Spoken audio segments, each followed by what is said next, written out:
All right, looks like we're live. What's going on, everybody? So today I am joined with Ask Yourself and Dr. Avi. We're going to review my recent debate I had with Destiny just a day ago.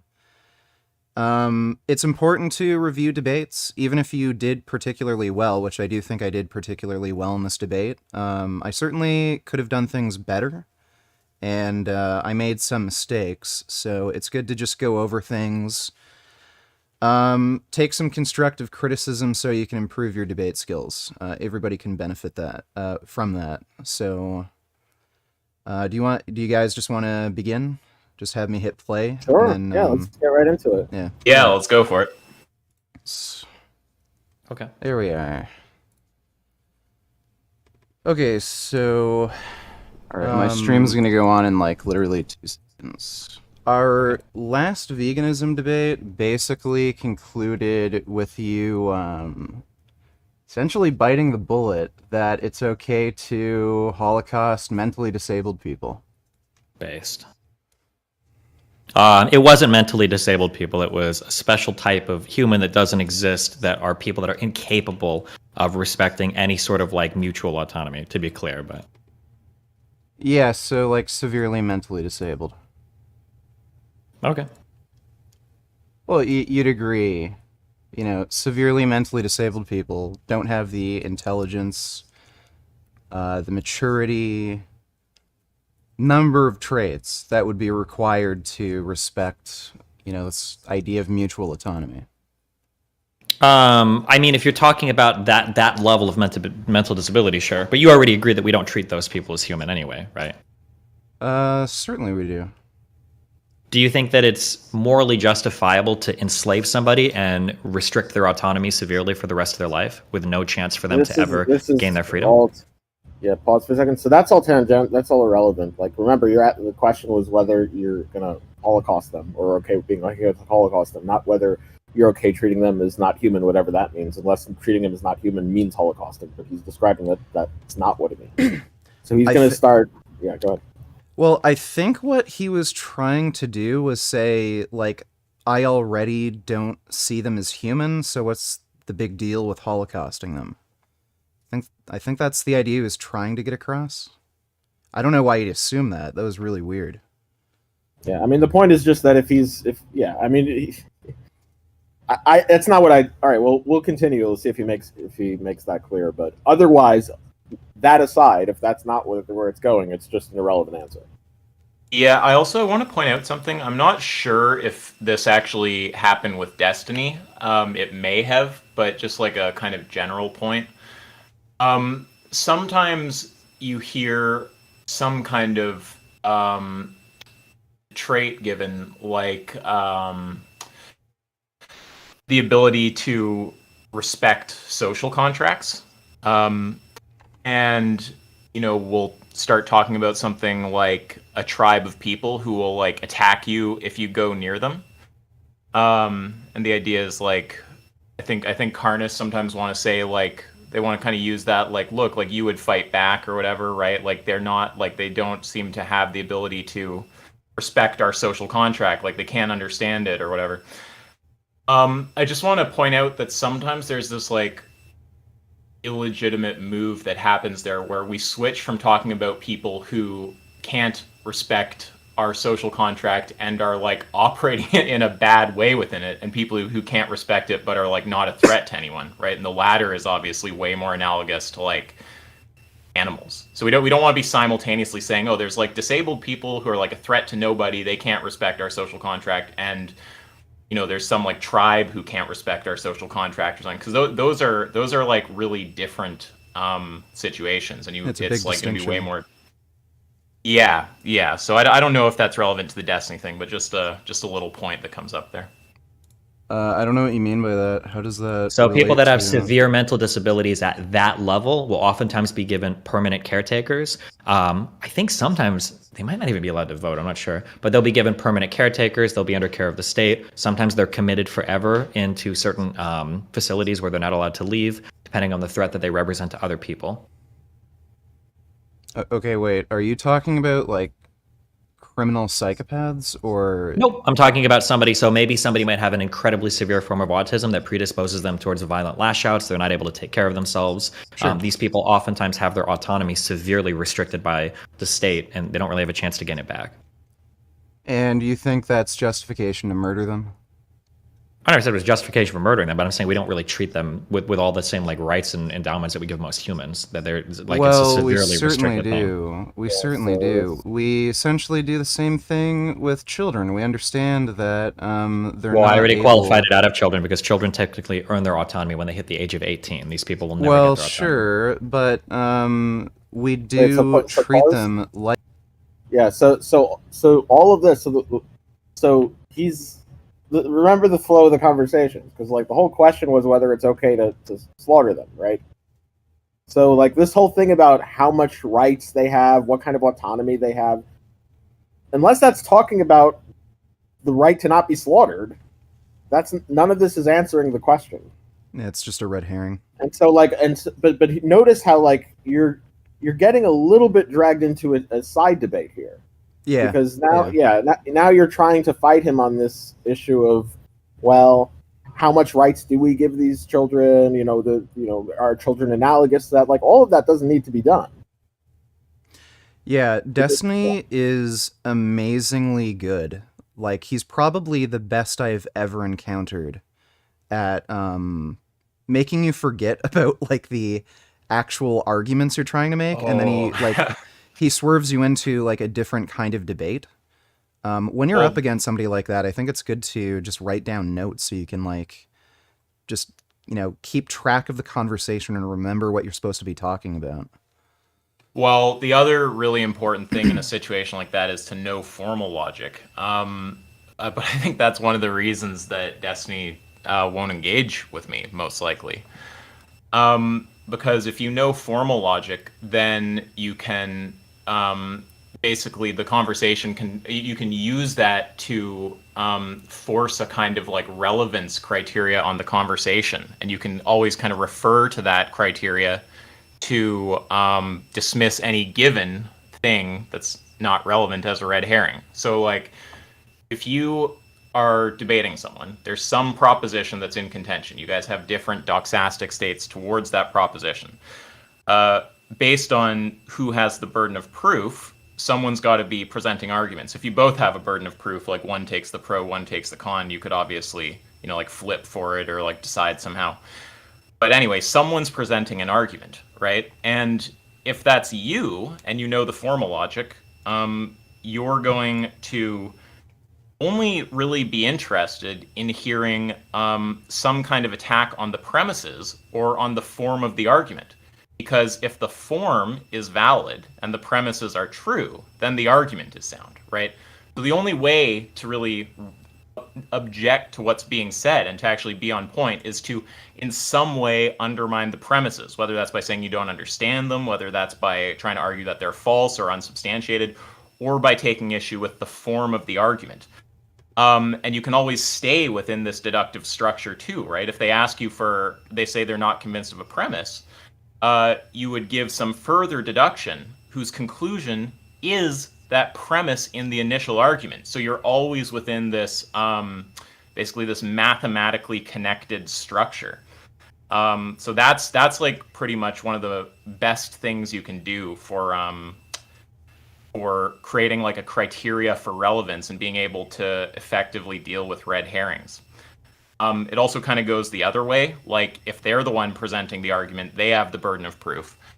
Going to want an argument where the conclusion is the proposition that's in contention. You don't have to force some kind of rigid formalism on them. You can try your best to understand them in natural language. If it is really not clear, you might have to formalize it. But at the end of the day, they have to give you a set of premises where the conclusion is the proposition in contention. And if they can't do that, you just have no reason to actually, accept what they're saying. So that's like I think an important thing about how to create like a criteria for relevance and keep the other person on point. All right. Press play. Yeah, totally. Like human beings, we attempt to give them what does it mean the to greatest treat level someone? of... Yeah, what does it mean to treat someone like a human?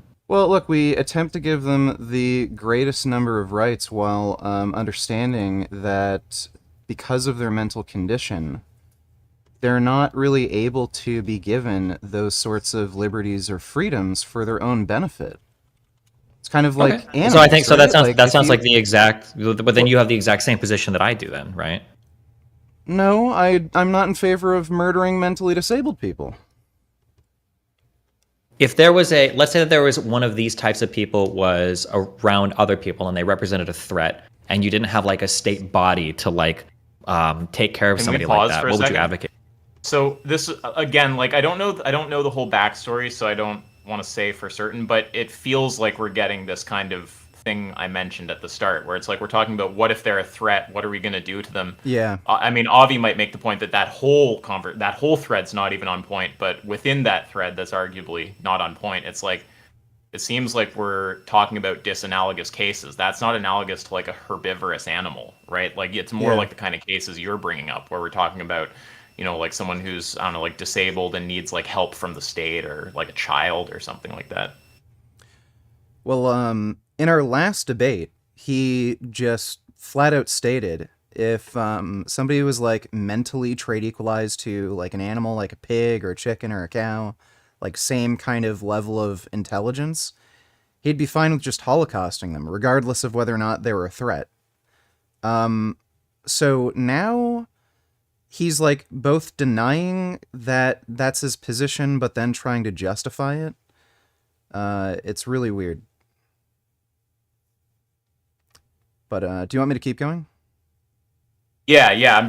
I mean, I could say stuff to like every comment that's made, but I feel like because I have the exam tomorrow, I'm just letting it kind of chug along. All right. Okay, for they either can walk around and infinitely do harm to other people, and there's no place to like lock them up or put them anywhere. They're not capable of getting a job or taking care of themselves. What would your preferred course of action be, or what would be a morally acceptable course of action? Okay, well, I don't see how this relates to the conclusion of our debate where you said it's okay to Holocaust mentally disabled people. Like you're talking Because I about, believe, like, well, I'm just saying you're that the talking context about, of like, that conversation was you gave me. psychopaths. Yeah, that was what we were talking about. The context of that last No, we conversation, I weren't. believe, No, it was you an said mentally island. disabled people. It was an island full of I do people think it's good that that I think that you're pointing out. Like again, I don't know the history, but I mean, assuming this is in fact how things went, yeah, it's very good to point out that disanalogy. Those are like very different kinds of situations. Yeah.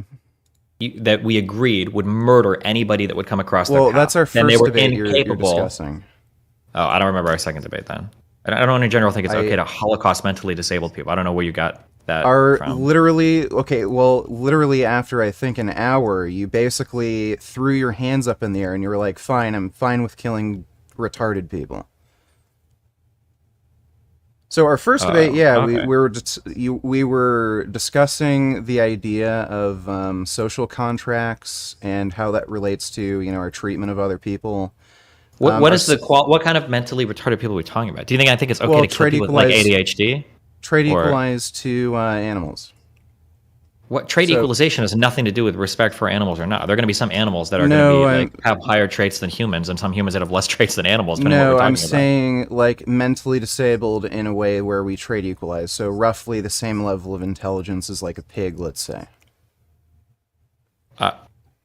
I mean, I can agree to move the conversation forward, but I don't think I would ever utter a phrase like that. I don't even know what that means to be the same intelligence as a pig. Pigs are relatively intelligent animals, and there are some incredibly Okay. stupid humans. Okay, Like, so I don't think I'd be okay with murdering like a wait. 75 IQ human, and a 75 IQ human might be less intelligent than like a pig or a dolphin or a gorilla. Like, I have no idea. Well, that's interesting. Are you fine with killing pigs? Yeah. Really? So, why are you not fine with killing like 75 IQ humans if you agree some pigs might be more intelligent than they are? Because they're humans.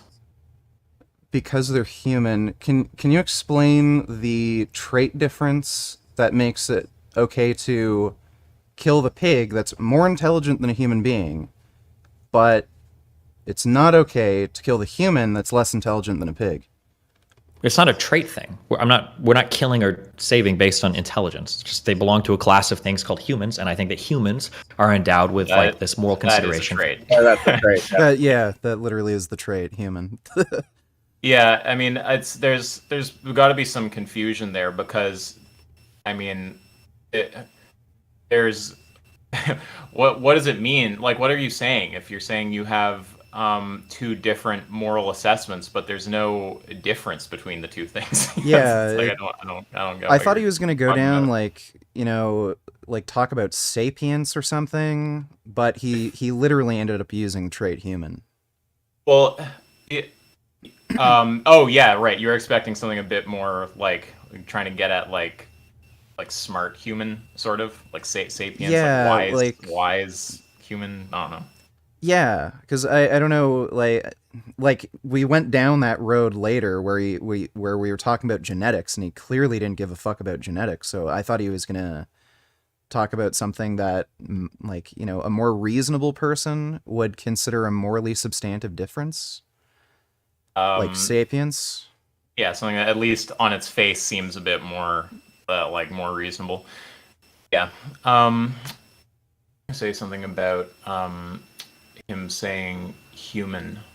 I forgot. Whatever. All right. For life.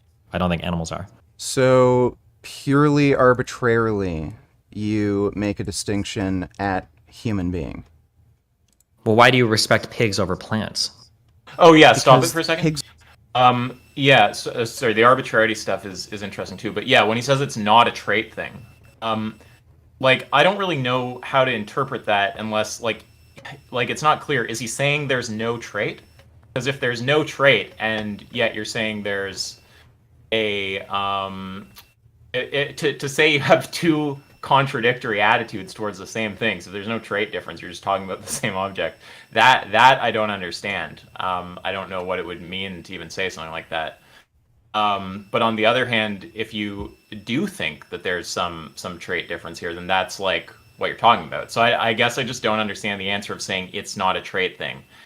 It just sounds kind of like that's the kind of thing that just sounds like I just don't want to address sort of the question that you asked. It's like, well, is there some He kind of might have not. problem with the question? He might have not took trait in the context to mean anything predicable of the entity. He might have just Yeah. taken that to mean like only a subset of predications. Yeah, I'm not sure. I don't know. Either that, or he kind of is familiar with the dialogue tree and doesn't want to name a trait because he knows where Like, that'll lead. yeah, like I can only speculate about what's going on in his brain. I'm not gonna Yeah. really like take a stance on that too much. But I'm Well, just it's one saying or it the doesn't other. make sense. Like, yeah.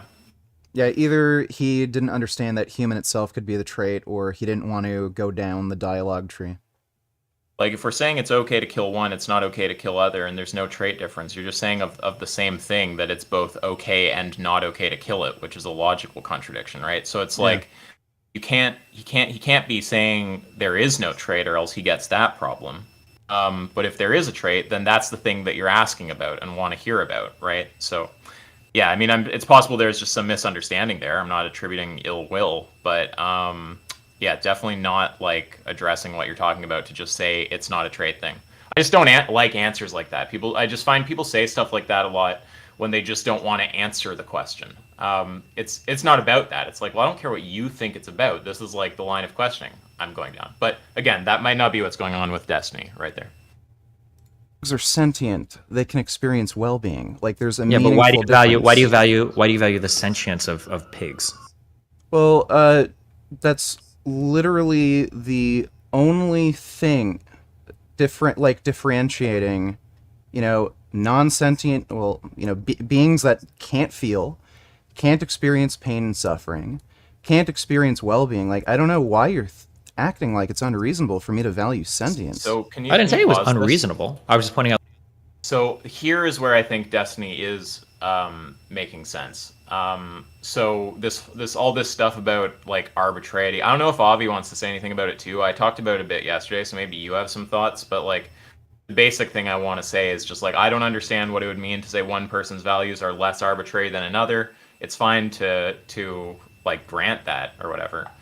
And also I don't think you need to like it's weird. It kind of shows like a misunderstanding Destiny has about how we think. Like he thinks that I mean it seems like he thinks that we just want to ask over and over and over again why do you value that? Why do you value that? Why do you value that? It's like, we're fine with there being some point where you just say it's irreducible. It's like, so I don't know. I think he might have a weird notion of what we're trying to do in those conversations that he's trying to kind of like flip on you there. Yeah, with the arbitrarity statements I made, I think what I was really trying to get across was he was just being disingenuous in the debate. Like, that's the sense I got right away. And he was just, I felt like he was just trying to name either traits or avoid, he kind of tried to avoid naming a trait, but the trait was human. I think he literally made an arbitrary distinction that he didn't actually care about, just so that he could have some sort of point to debate me on, so that he wouldn't have to concede. That's what I kind of meant by arbitrarity. Yeah, we kind of talked about this yesterday. Like, if by arbitrary you mean something about just like he's taking values he doesn't actually hold, he's like just kind of picking them at random or something like that. I mean, that's just a different sense of the term. Like, I mean, if you use it like that, I'm not saying I should have been more but clear, my point sure. is just he's interpreting it like a meta-ethical question about grounding when he's talking about values being arbitrary. To be, again, I don't think any of this language actually makes sense. I'm not like a moral realist. I think it's all gibberish, but he's thinking something like to be less arbitrary is to be more like grounded metaphysically, whatever the fuck that kind of stuff means. So I think he's talking about that. I don't think by arbitrary he's talking about whether he's just like kind of picking a value at random that he may or may not actually believe from like a set of values that he thinks he could adopt that would be hard for you to fight against. Just different senses of the term. But in the metaphysical or meta-ethical one or whatever, I think it's just fine to just say it's arbitrary. I don't think anything hinges on you being able to do this like metaphysical work of like value grounding or whatever. All right, just hit play. Yeah, man, sure. Yeah, that is just if you don't have anything to as say, you can always just start playing it. Okay. Valuing humans. Of course it is. It's arbitrary. No, it's not. Arbitrary as fuck. Yeah, of course it is. Okay, wait. Okay, let's explore that. It's arbitrary. Sure. Do you think me valuing sentience, so I value the life of a pig over, say, well-being of a rock, you're calling that arbitrary? Do you think it's equal to me saying Jews are worthless, but white people are great, they should be protected? You're telling just me because two things are arbitrary doesn't mean that they're equal, right? Yeah, preferring can I one ask, song. What did you mean when you said equal there? In what sense? So it sounded like he was saying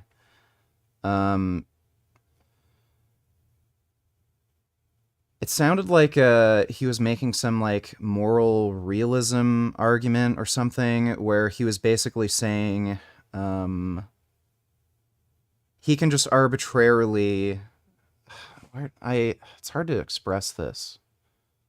It didn't sound like he's making moral realism arguments to me, by the way. No, maybe, yeah. I'm not sure exactly where I was going. He mentioned something like valuing, a living being, like, a pig or a human is, just as sensible or something as valuing a rock, like that. Yeah, just as sensible. So this is the thing, is like I guess I'm trying to draw your attention to not letting ambiguous words like that kind of like slide in, and especially not starting fighting against them without getting clarity on what they are. Like if by equal, I forget who even introduced the term, but like we just have to be really clear about what we're meaning. Like if by equal, I mean equal in terms of like not having any like grounding or whatever like realists are talking about, then you can grant equality in that sense, right?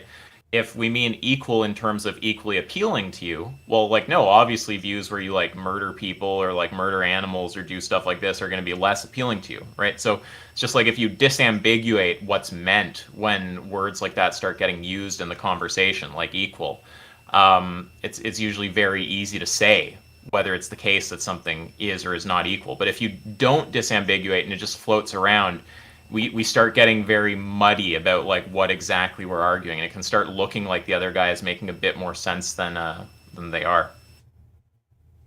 All right. To another might be arbitrary in the way that me preferring one You race are of people literally to another just is saying arbitrary. it But was those equal. wait, hold on. Let me answer. I didn't say they were equal. I said they were equal levels of arbitrariety. Just because two things are equally arbitrary doesn't mean that the two things themselves are necessarily equal. Like I said, my subjective enjoyment of one song for another might be arbitrary in the same way that somebody's preference for one race to another is arbitrary, but that doesn't make those two preferences equal just because they both What's share he mean by the property equal? of Sorry, being arbitrary. he's the one now using the word You equal. want to try to What does he mean when he says equal? He's like, so my belief in anti-racism is like just as like grounded or not grounded as someone's belief in like racism, but they're not equal. What does equal mean there? Does equal mean equally moral? And if he's an anti-realist, is equal therefore just meaning something like I don't prefer them to the same degree? Because again, like if so, then it's just like you don't disagree with any of this, right? You just like grant all of this stuff. If by equal he means something else, then it would be interesting to clarify what he means and see if we actually think it's like true or not. So yeah, I don't like the words like that starting flying around vaguely in the conversation. It muddies the waters. Yeah, I'm not sure what he meant. I'm not. I fucked up and I hit back by accident. Not sure where we were exactly. No, you're good. No worries. Jews are worthless. somebody's preference for one race to ultimately arbitrary Great because it's going to time ground skip right out in something arbitrary. If it's something you disagree with there, if you believe in some sort of objectively true morality or something, that's fine. But once you begin to introduce like normativity, I'm going to attack you on like human subjectivity, and then we're going to get weeded out into like a meta ethics debate or something. In my opinion, I mean, unless you think also, sorry, there's like a few things to say. Also, this is a different line, and it might not be worth pursuing in here, but if you kind of got some views on why the grounding stuff is fucked up, you could also kind of like raise challenges when he starts trying to say stuff about views requiring like grounding, whatever the fuck that is. Yeah, it's a total aside though. I don't know if that'd actually be good to get into in a conversation like this. All right. There's a way to escape that. Further thing I keep hearing him talk about. I keep hearing him mention grounding, and I'm just like, what does he think people like? I don't know. I just have no clue what he's talking about. I don't know what point he's trying to make exactly. I think this might just be a way of him avoiding, like, the name the trait dialogue tree. I think I understand. I think I understand what you're saying, sort of like, because look at the flow of the conversation. You was asked him if these two statements were equal, or were the same thing, or equal. What I forget the term you used, but what he's just trying to point out is that whether they're the same or not, whether you take equal to mean equally preferential or the same thing, so all things true of one, all propositions true of one are true of the other. Well, not the latter, but whether they're equal in terms of their preferential. So that doesn't mean that those two things are going to be just because those two things are, because you mentioned what were the two things you gave? You mentioned something about killing Jewish people, and then something about there was some other statements that you made. Yeah, so not wanting to kill a pig, but wanting to protect Iraq, wanting to kill Jews, wanting to protect white people. So you asked them if they were the same, right? And so, or equal, and he's just pointing out that he might think they're not equal, but they still would be equal, can be equal with respect to arbitrariety. So whatever the arbitrariety means, they're equal for arbitrariety, but they're not equal for, there could be not, it's open for those two things to not be equal for some other metric, whatever other thing you're talking about. Yeah, I understand that point. I understand that someone could say they're equal in some sense. Oh yeah, equal in terms of their arbitrariety, and not equal in some other sense. But I'm raising like coherence concerns, right? I'm saying if by equal, when he uses it in that other sense, he's talking about some realist notion of equality, it might just be incoherent. It might not even be a proposition. And likewise, when he talks about arbitrariety, he didn't actually use that language you just used there, which is a bit clearer, which is equal. I think you said something like equal with respect to arbitrarity or in regards Yeah, to yeah. arbitrarity. He said grounds out in something arbitrary. So he's invoking grounding language. So I'm raising like kind of coherence concerns about that stuff. I'm not saying that that's a good road to go down in the discussion, especially if you don't have some like experience with the meta ethics there. I'm not saying it's even necessarily like like relevant to what's being discussed, but it's just kind of flagging it as like stuff that Destiny says that indicates some like weirdness philosophically is going on. Sure. Well, I think we Do, can do agree you on some do you see fundamental. any with what I just said there, Avi? Do you see any conflict between that and what you said? No, Just no. I don't disagree with anything you're saying. I just my interpretation of what he said, lends. It's just that I'm just conveying how I interpreted what he said.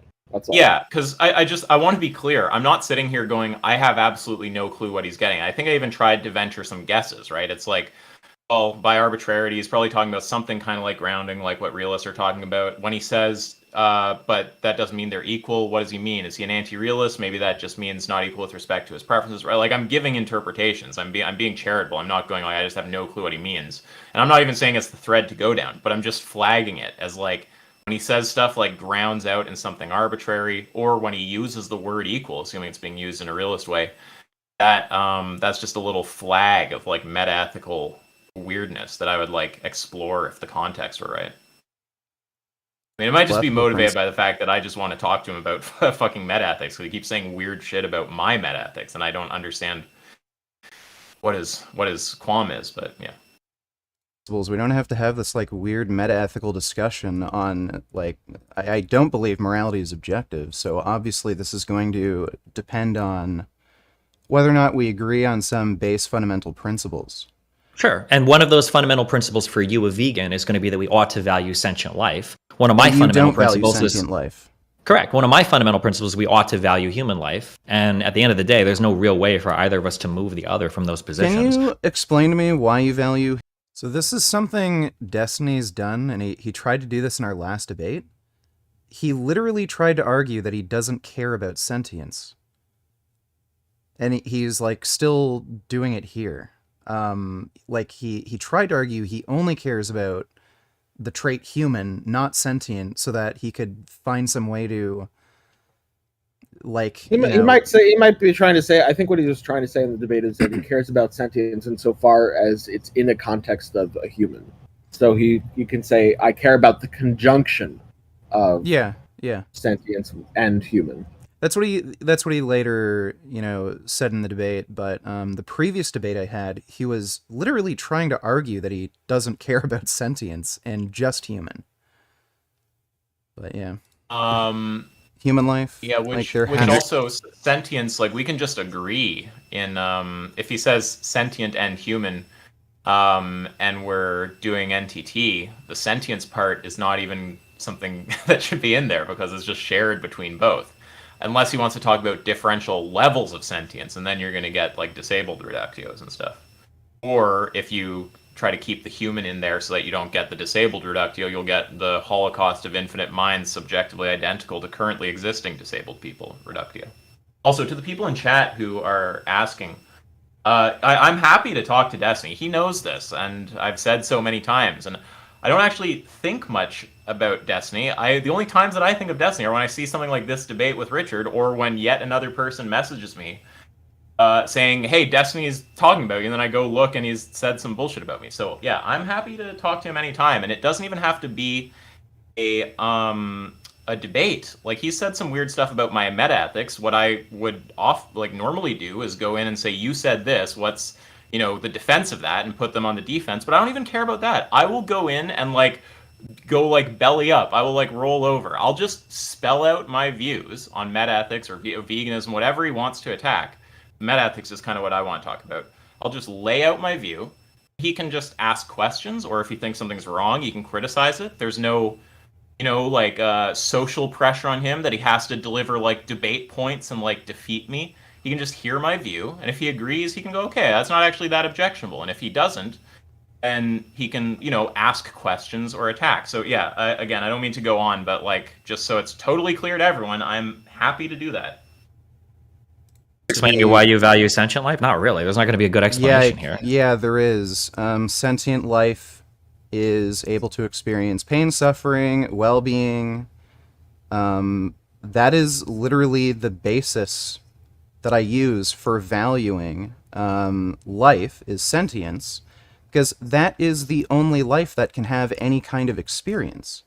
Like, I value but again, things like I understand what you're saying, but well, you're just Destiny, do you value things like suffering? Do you value things like well-being? well-being that's a really loaded term. Suffering is a loaded term. How is that a loaded term? Does a plant suffer when it's lacking sunlight? No, it doesn't. What do you mean? Okay, then what do you mean by suffering? Okay, Destiny, if I were to like choke you, let's say, do you think you'd suffer a bit? You think he's giving being me an dishonest here, don't you? Yeah, like, he's full of shit. Like, he knows what I mean by suffering, clearly. I have to admit, my thinking here goes very heavily towards dishonesty with this particular response he's giving. Like, I'm pretty sure we all know what suffering means. Maybe somehow he's confused about that, but I think this is just probably kind of dodging here. He tried to do other weird shit like this in our last debate, where he tried to attribute, things like empathy to being able to empathize with inanimate objects.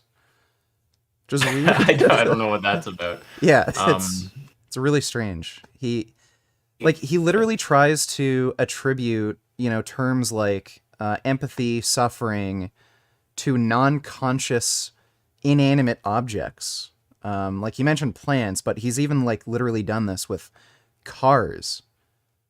Yeah, I remember. Okay, so I don't want to mischaracterize him, but there was one debate where it wasn't even a debate; it was like a conversation. But I think he ended up saying that he values his son in the same sense that he values a car or something, which it's like maybe I don't think he actually doesn't like care about his son or something, but it's just an example of just like a really crazy thing to end up saying in a discussion.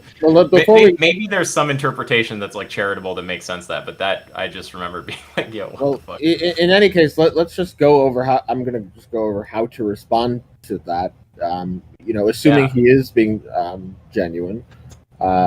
Which is just to say, like, oh, here's what I mean by suffering is, suffering is a cluster, and well-being as well, or is some sort of cluster concept. There's some vagueness in that notion. However, here are certain situations that are the overdetermination cases for suffering, meaning that here are clear areas on the side of that spectrum. And so we can talk about things like the experience of pain, and if we want to go into what pain is, we can talk about certain overdeterminations of that, even that is a vague concept. But we can give examples. We can give examples of the feeling one has when they're being tortured, the feeling one has when they're being stabbed, the feeling one has. Those are the kind of examples we can give and say, okay, well, we might not be able to give a perfectly rigid example of rigid definition of what well-being or suffering is, but we are able to provide a vague notion of it, and that's okay. We can give a vague notion as long as whatever vague notion we give is clear enough so that we can differentiate what we're trying to differentiate by that term in the first place, which is that this is a being that's suffering and this is not, for example. If you were to try to say, that's the point. Can I just add the term there? Because I've tried to give a term to that, which is vagueness for purpose, or like clarity for purpose, right? The idea of like, it's okay to have some degree of vagueness, but it can't be vaguer than the demands of the conversation or whatever argument you're making place on the term, right? That's what you're saying? Yeah, and this is a super important point, because one of the things that Destiny was saying after the debate was about how it was almost like trying to be trapped into giving a definition of human being rigid, but that's not what it's important to emphasize, that the demand of defining human when that's being invoked as a trait is not that it be rigid. It's Well, I just literally even tried to give him an opportunity to mention more traits relating to a human being that, like, it's literally his, it's his responsibility to name the trait. So, and I the even point. asked him to, like, does this have something to do with morphology as well? I asked that question later, and then he asked like, and then he acts like I'm trying to hold him down to some like weirdly rigid definition. Yeah, so it's important. It's important to point out there that you're not. It's important to point out, like, hey, when I'm asking you to define human, I'm not asking you to rigidly define it. All I'm asking you to do is define it to enough clarity to the point that it suits the purpose of you invoking the term. So in this case, the purpose of invoking the term is to separate two different creatures. There's this creature that we can say is Bree, for example, that human that's mentally handicapped, and then there's this creature that's this cow, for example. Now, if we want to say the difference is the trait of being human, all that's being asked here is enough clarity of the term human that we can that we can know that that one of these creatures qualifies under that term and the other creature does not. Right. Yeah, because we all know what it's like when you let the vague definitions, which very very common with the term human, the vague definition get into the conversation, and then you try to point out counterexamples to valuing humans, and they just tell you everything's fucking human. Yeah. I mean, sometimes I think people like that are a bit brain dead because it's just like, I'm not sure if that's a human, bro. But yeah, this is a super important point. It comes up a lot, and it's not fully like a lot of people don't. It's not fully addressed. A lot of people don't get it. A lot of things get away in these debates because of it. So yeah, I've seen it come up a lot of times. Like, the point is just that when a term is invoked for a given purpose, the rigidity or clarity of that definition just needs to be with respect to the goal of that term being invoked in the first place. Yeah, that's why I like to call it like clarity for purpose, because it's just very self-descriptive, right? It's like the term has to be understood. I actually want to raise a further thing. It's not about defining, it's about conveying, but it's a further point. Has to be understood clearly enough that the application that it has in the conversation is that we can all understand what's going on there, right? Like, to be told Bree is a human, and also this like big-ish, human-ish creature is a human. It's like, okay, well, now I don't know what the fuck you're talking about when you say human anymore. And often it turns into just bouncing people back and forth between like kind of putting pressure on them so that they give some clarity to what they're saying. So they kind of get in the pickle of either you don't define your terms, and then sure, we don't run NTT, but we just say we have no clue what the fuck you're talking about because we don't. Or you become sufficiently clear that we can tell what you mean by human, and then we can just generate a reductio. So you have to be able to switch between those. If you don't understand the clarity for purpose stuff, then if a vague definition gets on the table, you can get in the cycle of trying to generate reductios when you haven't been given enough clarity in terms of the terms in the conversation to actually be able to tell if the reductios you're generating have beings in them that qualify for moral consideration or not. And yeah, I just want to make a further flag. I know Avi already shares this view with me, but just like for your sake and for others, Richard, you don't even need to really ask for definitions. Like, at the end of the day, what really you want is just to understand what he means by human, right? Like, you just want to understand what he's saying. Is a definition kind of the go-to way to convey the meaning of a term? Yeah, it's pretty good way, very good way to ask someone to convey the meaning of something. But philosophers will talk about weird shit. They'll say there's like semantic primitives, things that can't be defined that nonetheless have some kind of meaning. We just can't convey that meaning through definition. Or sometimes we'll hear about family resemblance concepts where it's more kind of like a cluster and there's not actually any one property that's essential to the thing. One might argue that's a case where there's not a definition. So I just want to permit all of those weird cases, because with all those cases, what I'm actually concerned with is just getting the concept into my head of what they mean by human. I don't care if they do it via definition or via interpretive dance or via pointing to examples. Though if they try to do it by pointing to examples and after like 20 examples I have no clue what they're saying, I'm going to say like, okay, this is kind of pointless. But yeah, it's about conveying, not necessarily about defining. I also I want to sorry, there's like a few that built up here. There's also one other point, which is when you can do this both with meaning and with arguments. You can kind of do this like tunneling where you go deeper and deeper on like the terms that are used in a sentence. What does that mean? A definition is given. Then you look at that sentence and you go, what do things in that sentence mean? And you go on and on and on, right? Or with arguments, well, why is that premise true? And then an argument's given for that premise. Well, why is that premise true, right? You could theoretically continue to any length, right? And it's like a lot of people have never thought this through, so they're operating in this state where like they start going into fight or flight mode once you get like a few levels deep, because they know that at some point they lose their ability to answer questions. They feel like threatened by that, but there's actually no issue there, right? Like the important concept here is epistemic contextualism. I don't know how deep we want to go on that, but like basically in quick words, what you can do as a contextualist in that situation is just say like, look, I think that I can argue for this proposition in an epistemic context where we're granting these following things, where we understand the meaning of these terms, et cetera, et cetera. If you start taking away basic concepts like human, I'm not convinced I can make an argument for like veganism anymore, or like for like healthcare, or like for whatever, right? So it's fine to understand there's this bedrock of concepts that you're using, and if someone tunnels to an epistemic context where those concepts aren't there, you're just going to say, oh, well, in that context, I don't think I have any kind of argument. Like my argument is in this kind of epistemic context. All right, continue. Yeah, totally. Example of something isn't proving that you have a definition. If anything, you're wait, proving the actually, arbitrary. do you appreciate what I mean? Actually, maybe I should make sure, because I guess it's like you're the one debating. In fact, I want to make sure you understand. Do you get what I mean when I'm talking about contextualism there? How that's relevant? Yeah, no. I think especially your point that you don't necessarily need to have some sort of definition. You just need to make sure that they have a clear enough idea of what a human is. Yeah, so that you understand their idea. Yeah. And then they'll also just the point with contextualism.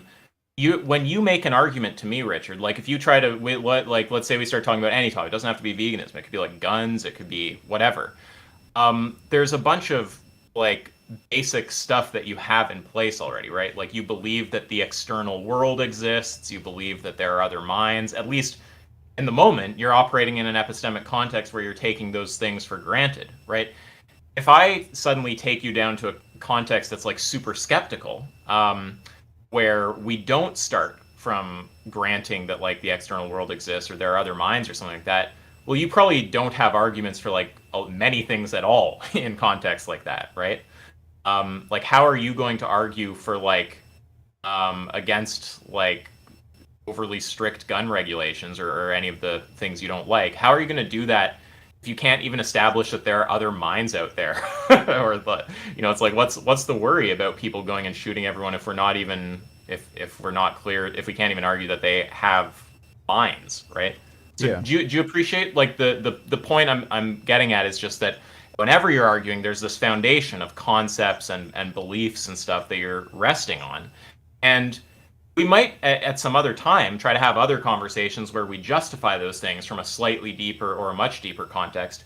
But in the moment, when you come into a debate, you're kind of coming in with a particular context in mind. And if you get pushed radically out of that context, you don't have to sit there trying to solve metaphysics and like ground all morality and like explain like the fundamental no, it's like you can just say like no, like I think I can make an argument in an epistemic context where we have like these starting points.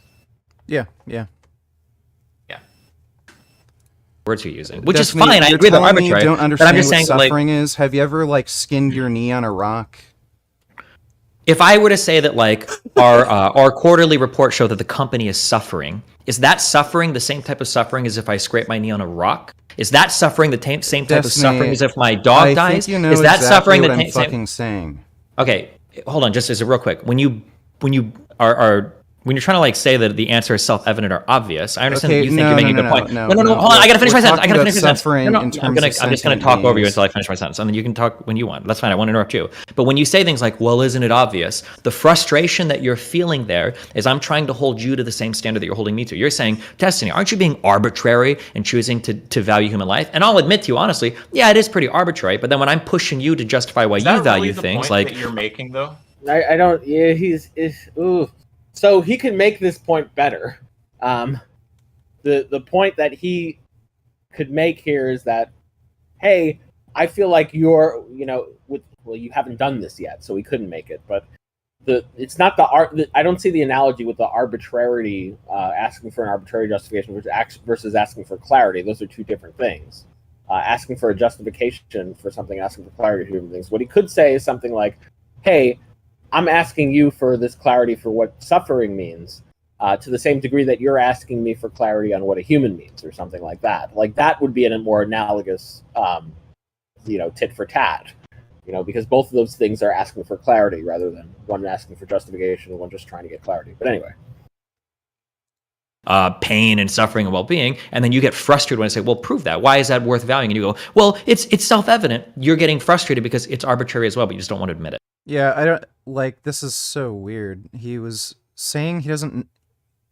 He was on one hand saying he doesn't understand what I meant by suffering, and now he is bringing up why should we value suffering? What you mean? Yeah, those are two different things as well. Yeah. So what you mean by suffering, and if there is some quote unquote justification to valuing suffering, or whatever that means, those are going to be two different things.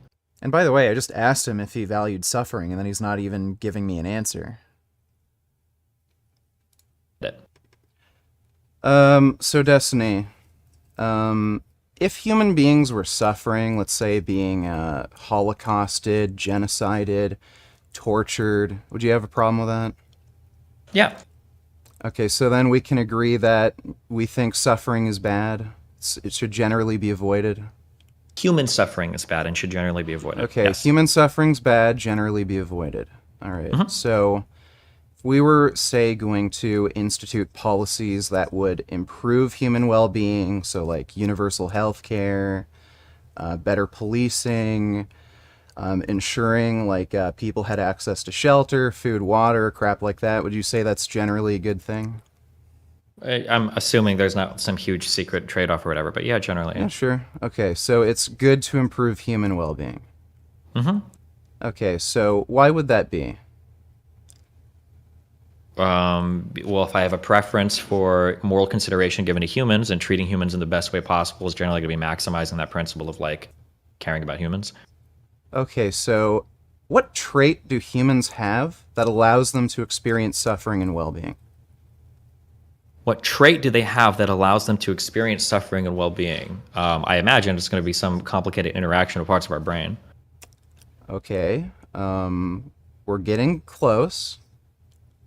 What fundamental principle of our brain, some sort of emergent property that allows us to experience suffering and well-being? What's the answer to that? Do you want me to say consciousness or sentience, and then you're going to try to draw a parallel? Yeah, that's okay. Where we're going. Go for it. Okay, well, would you agree? Yeah, probably, yeah. Okay, so humans need to be conscious to right. experience well-being or suffering. I think. So yeah. Sentience is the property that allows us to experience suffering and well-being. Okay, so the reason you value the fundamental reason you value human suffering, human well-being, or you're concerned with those things, is fundamentally sentience. If humans didn't have sentience, you wouldn't care. It's necessary but not sufficient. Do you understand what that means? Like the sentience is a necessary part of why human suffering is important to me, but human suffering is a phrase containing two words. The human part is necessary but insufficient, and the sentience is necessary but insufficient. Taken together, a sentient human, those are the two things that create the necessary and sufficient condition for me to care about the well-being or suffering of said creature. But to try to tease out the fact that that I care about the sentience, and therefore I ought to care about the sentience of all things, would be the same as going on the other end of the equation and saying, well, you care about human suffering, right? Well, what makes a human a human? And you give me all these traits. Like, well, what about corpses? I mean, it's obvious where this is all going to go. But if you say that the necessary conditions for necessary and sufficient conditions for any given thing having value is that it's human and it's sentient, like there's just going to be so many like hilarious reductios on that view. I mean, like you generate some of them, but like my go-to space aliens, something like that. No, not even. I like to do the because aliens, although like it's true, aliens are good, and a lot of people think it's hilarious when someone starts saying that. Like, yeah, it's fine. Like if Yoda were alive, it would be fine to like just murder Yoda. Like people will think that's pretty crazy.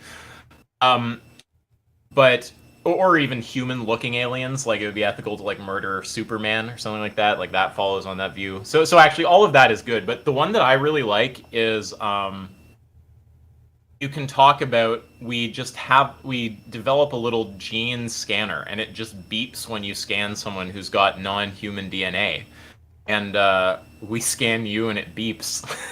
It's like but that doesn't work yet. That doesn't work yet because he hasn't clarified what he means by human, so he doesn't. Well, be a genetic thing. Yeah, right. So I mean, obviously, if human means something else, then we're not going to get that same kind of. Or it's well, not he later clarified that it's genetics. Oh, okay.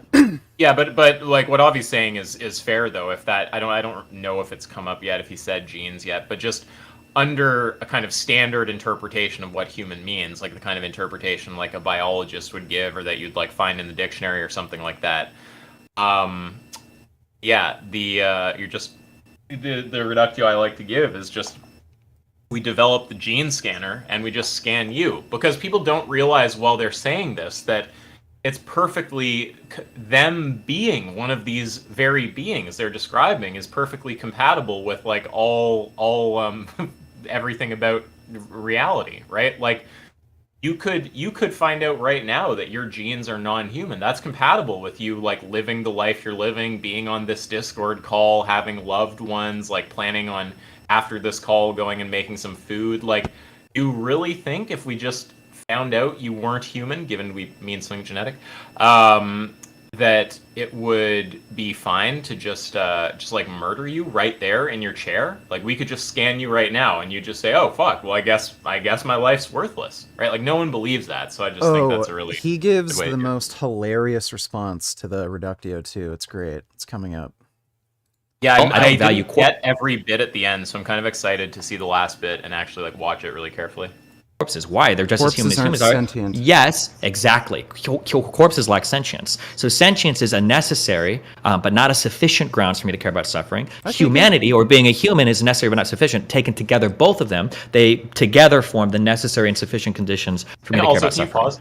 It's just I just want to point out what the thing will be here. Kind of like Avi said with human, it's like, so we're gonna get this situation. This is what I meant by you have to be able to go back and forth between these two things based on what they're doing. If he becomes vague about human, well then it's gonna shift into I just don't understand what you're even saying. I don't know what your position is. I don't know what you mean when you use this term. If he becomes precise and starts saying things like genetics, we're going to be able to generate reductios, right? So yeah, it's important to. I'm kind of making the same point as before, but I'm just pointing out how that kind of oscillation you often have to do between getting clarity on what they're saying and generating reductio. It's like this is just an instance of it right here. So we agree, suffering is one trait that's necessary to give a being moral consideration. Well, sentience is, but yeah. Right. So sentience is a trait, one of the traits that you value, that is required to give a, living being moral value. The other trait being human. Sure. Okay. Can you define human for me? Probably it's going to be a complicated task. Can I just point out that it's hilarious that like so many vegans just know at this point before even giving a reductio, because people are like so weaselly about what they mean by human. Just for good measure, always ask what someone means by human. Yeah. taxonomic question, but it's probably something related to our genetic makeup is what makes us humans. Okay, so our genetic makeup is what makes us human? Yeah, probably something like that. Okay. I mean, there's going to be some variations for like people with Down syndrome or something, right? Right. So if somebody, say, was lacking a chromosome, had an additional chromosome, let's say you just happen to have a completely different genetic makeup versus the entire human species, to the point where genetically you are not human. Is it okay for me to kill you? I don't know. I'd have to think a long time about that. You don't know. You have to think about that. Okay, so well, yeah, I mean that. full of very, shit. very well done there. That was one of the more like brutal kind of like bones in that debate. Retarded. Like, it's just No, so but- and stupid. the point is just that if you, regardless of whether he knows it or not, from what he said before, if that really is the necessary and sufficient condition for valuation, and if some genetic proximity of human is what we mean by human, and then we don't have that, some creature does not have that genetic proximity, so they're lacking that human trait.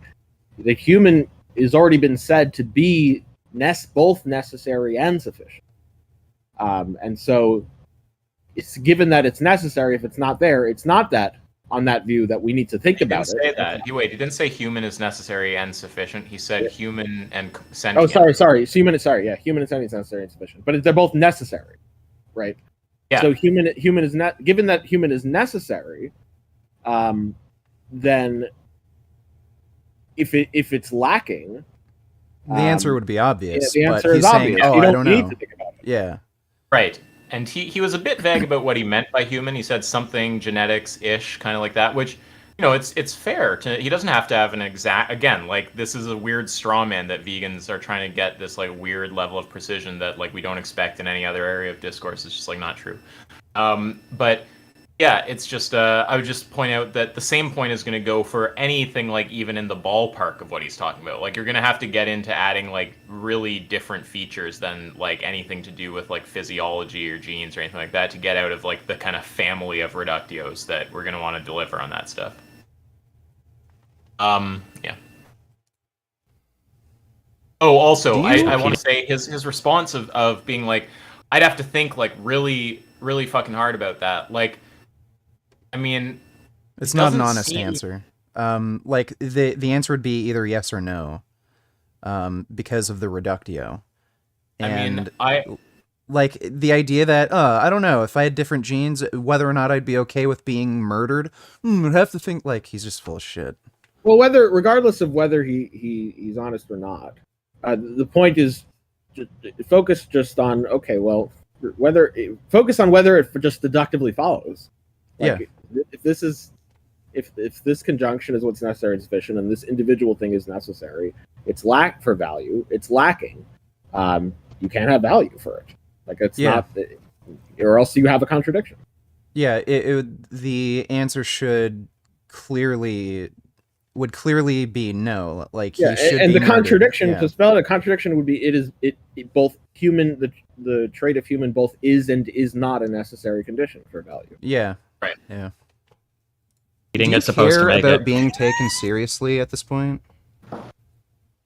There's an interesting question about things where if two things appear the same but the underlying things are different, is the reference to those things the same thing across like two different words, for instance? Or saying that's an attempt to like again, I don't want to talk about the psychology, but like that's not the same topic. That's like going into metaphysics. You weren't asking about, are they the same underlying object or something like that. Like, I mean, I don't know exactly what he's getting at there, but you were just saying if this condition is necessary for value, and let's say that we like determine that you actually don't have it, you think we really do hold the view that it's fine to just kill you? Like, that's obviously what you're saying. You're not asking some weird question about like what in the metaphysical thing he's bringing up is trans-world identity, whether objects across different possible worlds are like same or what. Like, this is just not even what you're getting at. Yeah.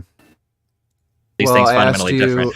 So I'm telling you honestly, the answer to that question is incredibly fucking complicated. I'm not sure. I don't know. It's what the answer would be. complicated. Stop. It's good. So I don't like this. So what just happened is he misrepresented or like framed the question in some totally different way than what you're saying. He like brought up, he gave some complicated metaphysical sounding framing. We could go back, but he said something similar to like, it sounded like it was like roughly about like trans world identity, about like whether across two possible worlds or some features are changed, we still want to say something is like the same object. Like, yeah, that kind of stuff is like complicated metaphysics that we could have a big conversation about. The question of if we just find out you have different genes right now, would you be okay with us stabbing you in the throat? The answer to that is obvious, right? So yeah, I think that's just not the same question. Whether or not you're in favor of murdering or torturing people that happen to have a different genetic makeup that wouldn't make them human. Including yourself. Yeah, I'm not sure. I don't know. Again, yeah, including himself. He's literally saying he'd be fine with being murdered if it just so happened he got a genetic screening test done. Like, what, 22andMe? Oh, you're not human. You have, like, alien DNA. Oh, well, okay, I guess if, like, I get murdered, no problem. Like, it's insane, and he knows it's an insane position. Yeah, and I think that, again, like, I try not to do too much psychology, but I do think once he starts going into this joke mode, trying to just, like, clown on you and talk like you're just saying stupid shit, like, I think that's, like, again, I guess I'll just say what I think my view is. My view is that Destiny's preferred tool is reason, and if he can win an argument using reason, he will. But if he can't, he will use illegitimate tactics. And if anyone doubts that, just watch the debate with Jack Angstrike. Oh, right? yeah, that was brutal. Yeah. So yeah, I mean, I think you're kind of hitting that sort of point where, like, the reason pathway is not going that well. The logical conclusion of what he's spelled out here is that it would be ethical to stab him in the throat if we scanned him with a little gene scanner and it had the wrong reading, right? Like that's obviously, even most carnists are gonna, even the ones who are still gonna say, I want to eat meat, I have some justification, most of them are gonna say that's ludicrous, right? No one thinks if we scan you with a little gene scanner right now that it's ethical to just like stab you to death. So I think he's now kind of in that place where, like, the reason pathway is not panning out well. That's leading me to a crazy position. So now we're getting the start of the trolling and the laughing at everything. And I have very little sympathy for that. People just need to admit when, and no one's perfect. I've done this too, but like people just need to admit when they don't have anything to say instead of just taking it to this stupid like emotional level. I really don't like it. And I don't know what all that would you imply, have because any concern different with being taken seriously? Okay. Do you want to be a joke like Nick Fuentes or something? Like, I asked you what you think human means. You gave me an answer, and then when I give you a hypothetical where, okay, let's say you're not human by the basis of genetics, would you be fine with me killing you? Yeah, the problem, and then really you can't give. Like, I just want to say this whole segment, when I said I thought the normative stuff was really good, this whole section is like very, very well executed by you, Richard. Yeah, it was hilarious. He literally checked out at the end. Just this was really good here. I thoroughly enjoyed this part of it. Give me an answer. Okay, so the problem with these types of comparisons is you're trying to fundamentally alter the nature of something, but say that this end thing that you're seeing, I guess I could say phenotype in this case, would be exactly the same. That's again you're that asking trans world sounding point there. But sorry, go on. It would be interesting. Again, it would be interesting to talk to Destiny about trans world identity, but I don't think he wants to speak. I don't think he's talking about trans world identity here. He's just trying to say the hypothetical isn't possible, therefore we shouldn't even acknowledge the hypothetical. I think it becomes clear that he's trying to do that in a second, which is why, like, you can see literally you'll see me in the chat saying, "Ask if it's logically possible." Like, yeah. I agree with you, and I end up thinking that in a second here. I think he says something that makes it obvious, but that maybe I'm wrong. But that bit he just said sounded like he was making that same trans world kind of point, where he thinks you're saying something that requires that between two possible worlds, if you have some object. Alpha, and like alpha's properties vary between those two worlds, that it is in fact still alpha in both worlds, and like what is the criteria for like valid predication of like transworld identity or so. Like it sounds like he's getting at something kind of like that. But yeah, I agree. It turns into what you're saying. So yeah, you want to just play? Question that is almost impossible to even truly contend with. When you're saying, what if you have a same thing that has a totally different genetic makeup? When the reality is that a totally different genetic makeup would never create the same thing. So the thing that you're asking.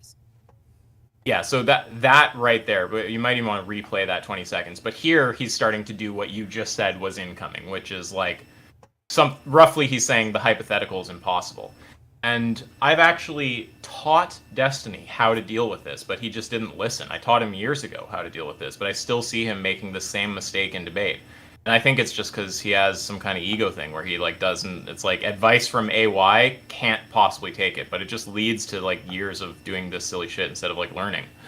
When he tries to say that can't happen, can't is a modal term, right? To say something is necessary, must happen, it can't happen, it's possible, it's impossible. That's all modal language. Just like when we say something is right, wrong, good, bad, correct, incorrect, that's all moral language, right? So when we make modal claims, the question is within which modality are we speaking? Philosophers will talk about logical modality, physical modality, metaphysical modality, which you might be skeptical of the coherence of. And the idea is to say something is logically impossible, is to say that there's a contradiction entailed. To say that something is physically impossible is to say that given the laws of physics, we can derive some contradiction with at least one of those laws. And to say something's, well, let's not even talk about metaphysical impossibility. But the idea is when he says the hypothetical is impossible, can't happen, it can't be that way, whatever he's saying, under which modality is he speaking?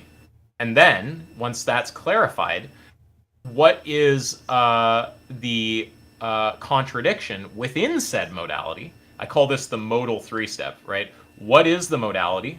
What is the contradiction within said modality? And then finally, what is the argument starting from propositions that I'm actually committed to that yields that contradiction, right? So yeah, that's when it comes to these claims about possibility and impossibility, when he makes those claims, it's only because he doesn't interact with people who will actually push in like clever ways with philosophy that he's not like aware of these kind of responses. But when he does that kind of like, oh, this is impossible, this can't happen, someone who knows the relevant fill is just going to say, oh, impossible in what modality? What's the contradiction in that modality? And then, okay, derive that contradiction from propositions I'm committed to. Additionally, in the opposite direction, when someone else makes a claim of impossibility to Destiny, he thinks that the way to defeat that is to try to generate counterexamples. And when he can't generate counterexamples, he looks like he's like baffled or something. And it's like, you don't have to generate counterexamples. You don't have the burden of proof. They're saying something's impossible. You can modal three-step them. But yeah, he doesn't want to learn that from me. So we'll just see more. And let me just point out. So I agree with that. Let me just point out that when we ask these hypotheticals, we're not asking what Destiny, the question in the way Destiny's framing it right now. We're not asking if this being had this different property, but remained the same exact being. Obviously, now I do think that would be incoherent, and I can provide the contradiction. The contradiction is the being does and does not have this property. But that's not what's being asked. We're just setting up a situation where, if the being were different and would not be the same being, and the way they would not be the same being were with respect to these properties. Well, I agree with most of what you're saying, but I mean, obviously we can talk about like accidental and essential properties, and we might start saying accidental properties. Sure, yeah, including essential. Yeah. Just for the people listening, and I know you get the point after too, but for people who are listening though, like, we might start talking about. Some properties are essential for a being, so for something to be Avi, there's certain properties it has to have, right? And then some properties are accidental. So, maybe an accidental property is being a doctor. Like, he could still be Avi and not be a doctor. So we might say that, like, accidental properties are not are not necessary for, like, transworld identity or whatever, but essential properties are. So like in any possible world, to say something's an essential property is just to say that the being has it in any possible world in which that being exists. Sorry, Avi, did you have more to say? Yeah, it's just that we're not saying the being is exactly the same. Like the two beings that are being compared here, and these two hypothetical beings are exactly the same. Of course, we're acknowledging that they're different. And I agree with you, just for a second, just to flag where I agree. I agree with you if the claim is exactly the same, not they have identity, which might not be literal. It's about the severity of the claim. If the claim is less severe, we can say that they're the same. If it's more, then we're gonna push back and say there's, like you said, a contradiction because there's some difference between the two beings. Yeah. There was also a biologist on Destiny's subreddit who said it is actually possible for a being with very different DNA to actually look indistinguishable from a human. So it is technically physically possible as well. So for him to even make this point, it's doesn't really make any sense from top to bottom. Well, and also you're talking about physical possibility, which isn't even the necessary. Like as you agreed with yesterday, it's not even the important modality. If it was physically impossible, we would still run the same criticism because all we need is logical possibility. Yeah. But yeah, the idea of some physicist pointing out some like plausible pathway by which that could be the case, and therefore like leaning you towards saying it is physically possible, that's just like all the more bad for that. Yeah, like if he's going to claim it's physically impossible, so the hypothetical is nonsense. Not only is that just bullshit, but it literally is physically possible. So even that argument doesn't make sense. Like it wouldn't matter if it is, and if this biologist is right, it is just physically possible. And yeah, I know that there's other things that are like that with like coding. Like I do a lot of coding, right? Like there's ways to code to make the underlying code different, but the behavior identical, right? So there's often ways to produce the same appearance at some higher level with at a lower levels things are completely wired differently. That's like common in the world. You can find that in lots of domains. So it doesn't seem to me like a radical claim about biology. Maybe Avi has something to say about it, but it doesn't intuitively strike me as like some like crazy claim about biology. Yeah, I mean, it might be it might be physically possible for beings who don't have DNA at all to look like this. Yeah, like synths in Alien. Yeah, I have no idea what's physically possible about that. I don't really have a view on that.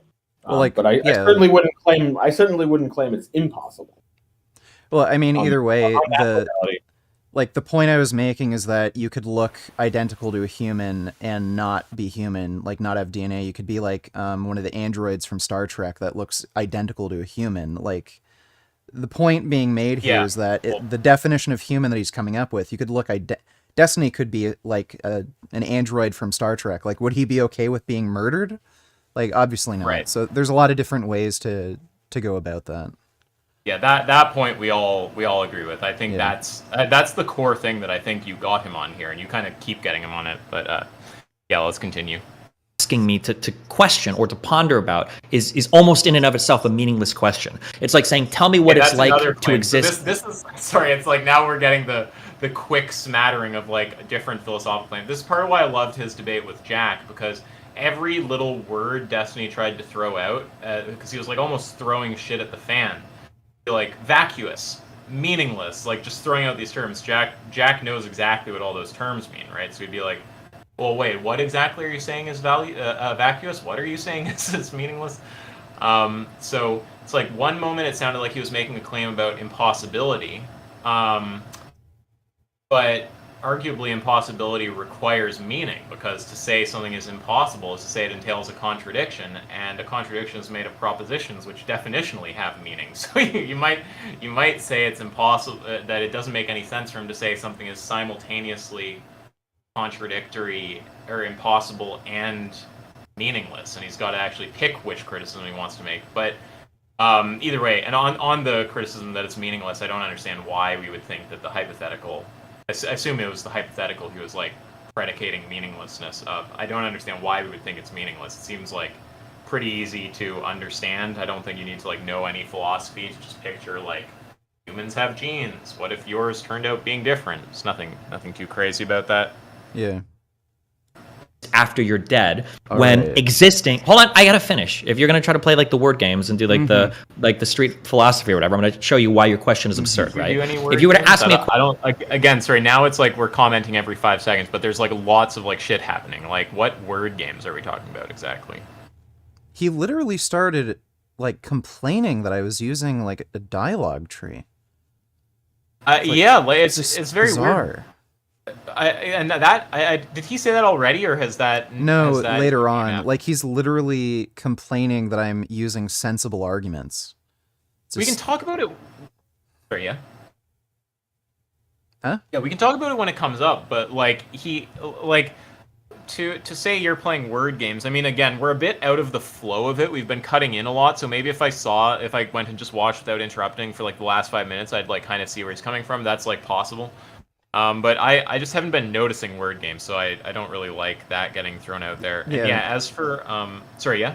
Like, I'm not playing fucking word games. I'm just, like, you know, showing him the reductio, and then he's just not acknowledging the answer would be, yeah, he ought to be fine with somebody murdering him. And then Yeah, he's you're just complaining. showing, what's entailed.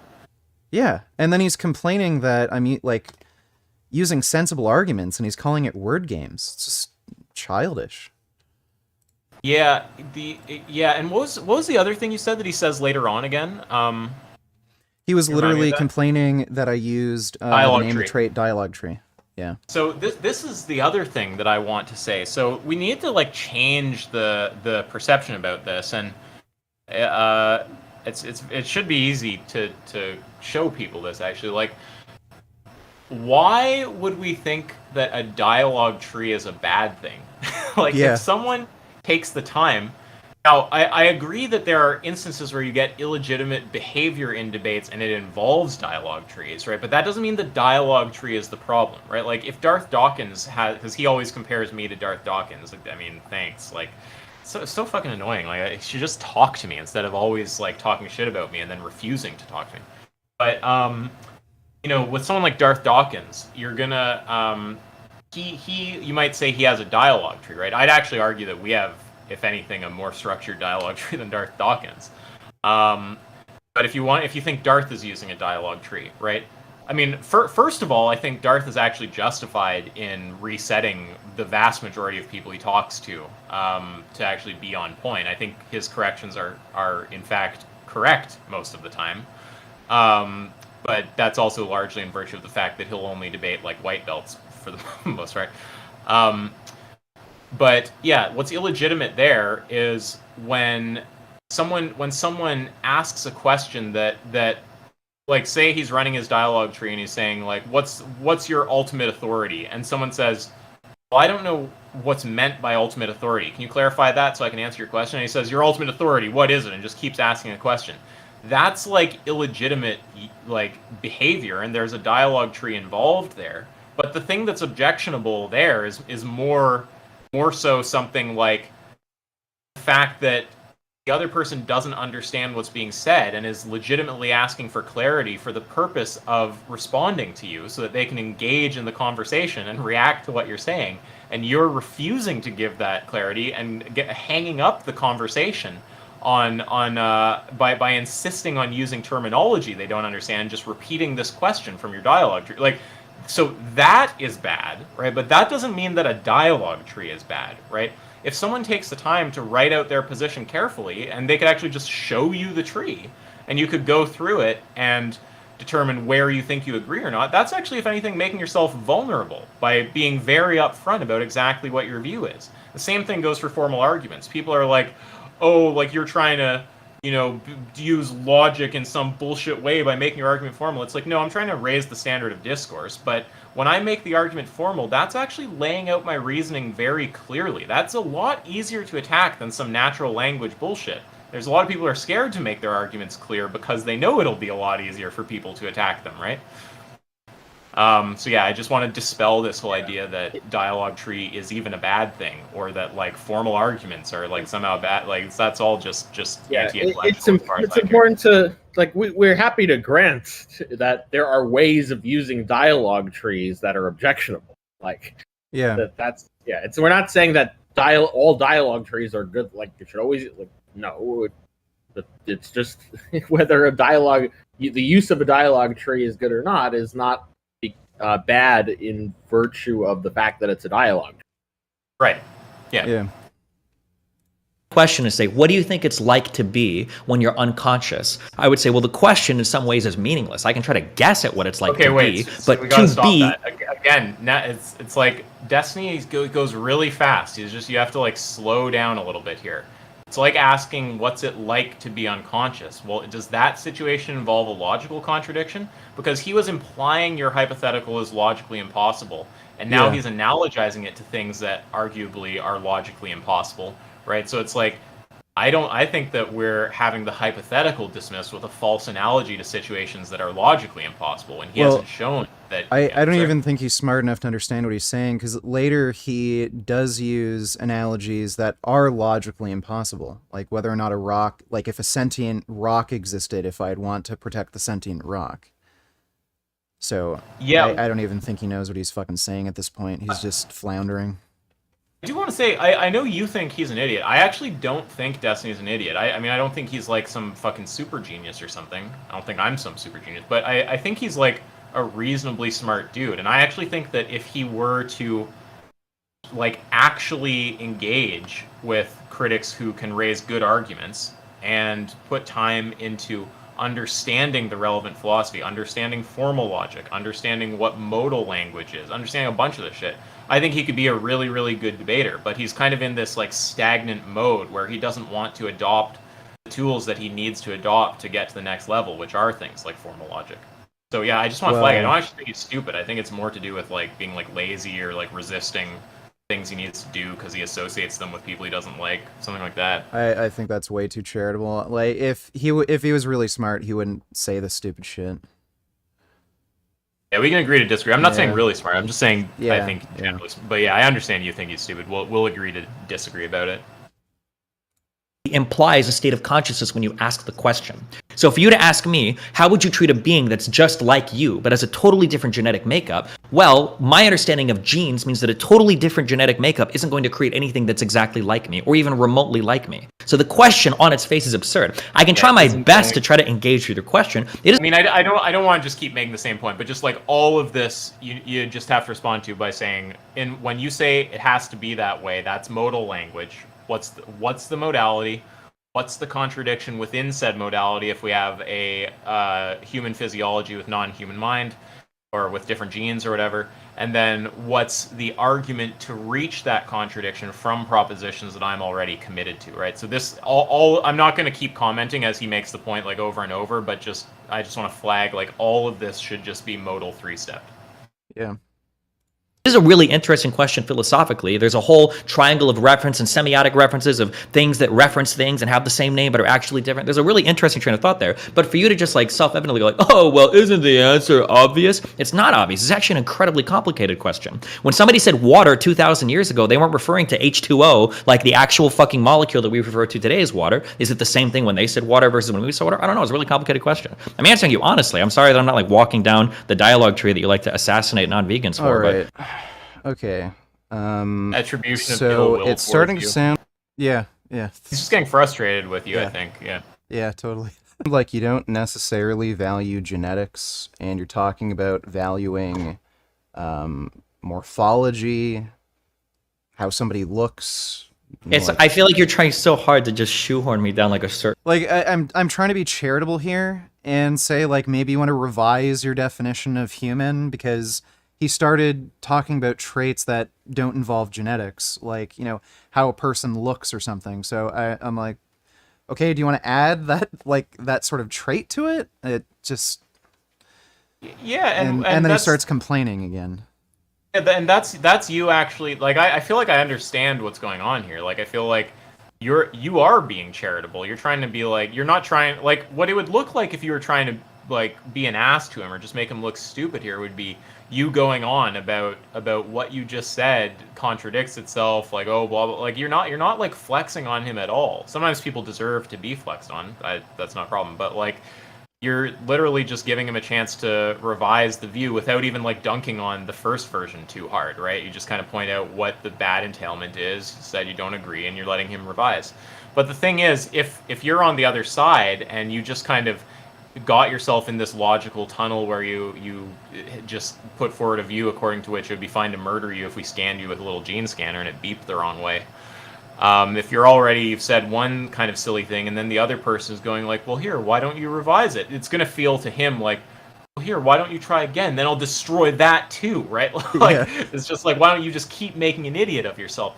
But the thing is, I don't think that's like, you can say what your intention is. I assume later it becomes a bit more about owning him when you start getting frustrated with him. But like, I assume like, that's not really where you're coming from. I just wanted him to use a definition that he would actually like agree with, basically. It just sounded like he didn't agree with his own definition and he was trying to walk it back or something. So I just wanted him to use a definition that he actually agrees with or believes in, that he doesn't think has any problems, so that I can just criticize that rather than him start complaining them, like trying to be dishonest or something, or like just get some like petty, dunk on him or something. Right. Yeah, you're just trying to clarify so you can engage honestly with the view. Yeah. But the thing is, if you think that you can't actually be clear about it and you're feeling defensive about it and stuff, then you might like lash out at even someone trying to be charitable and get like some clarity from you. That might feel like threatening. I think that's probably what's happening. But yeah, okay, let's continue. Certain dialogue trait, like, okay, well, the genetics one didn't work, let's do the morphology argument, and then let's see if we can make it like humans are the same morphology as animals. Like, okay, well, you're feels like you can't engage honestly. Like, but pause though. Why is he saying that? Okay, I'm getting a bit frustrated now. Why is he saying that's dishonest? It's like, there's people who, when their position stops panning out or their mode of argument starts failing, they start going to meta and complaining about the way in which the other guy's arguing, right? But I don't see anything wrong with what you're doing. You're just getting him to lay out his position, and then you're seeing where it leads, and you're just going, well, that seems objectionable. Well, and by the way, how is that so bad? He's the one who fucking provided the definition of human, so if he has a problem with it, he can revise it, and then he's getting mad at me for suggesting that he might want to revise it. Yeah, it's very odd. Idiotic. It's stupid. I gave you an answer. You're not asking me real questions. Yes, I am. I asked you how you define human. I saw Avi you talk said about genetic. this. Avi, do you want to say your shit about real questions? I don't. No, that's really weird. Like, I don't. I mean, look, you made some mistakes in the debate, Richard. I think you did well in this, but your questions, I don't know what it means to say you didn't have real questions. Like, I don't think any of your mistakes were asking non-real questions. Yeah. Like that. Like if I were to summarize like the mistakes you made, I think the arbitrarity thing was a mistake. I think you got a little bit caught off on you got dragged into the weeds a little bit in the beginning about whether you would kill someone versus whether or what the question was whether you would kill a being and versus other types of rights, and you started arguing about other types of rights. So you got dragged into the weeds. You let that happen. You got I think you're incorrect about the arbitrarity thing, and then I think you granted too much on sentience on insect sentience later.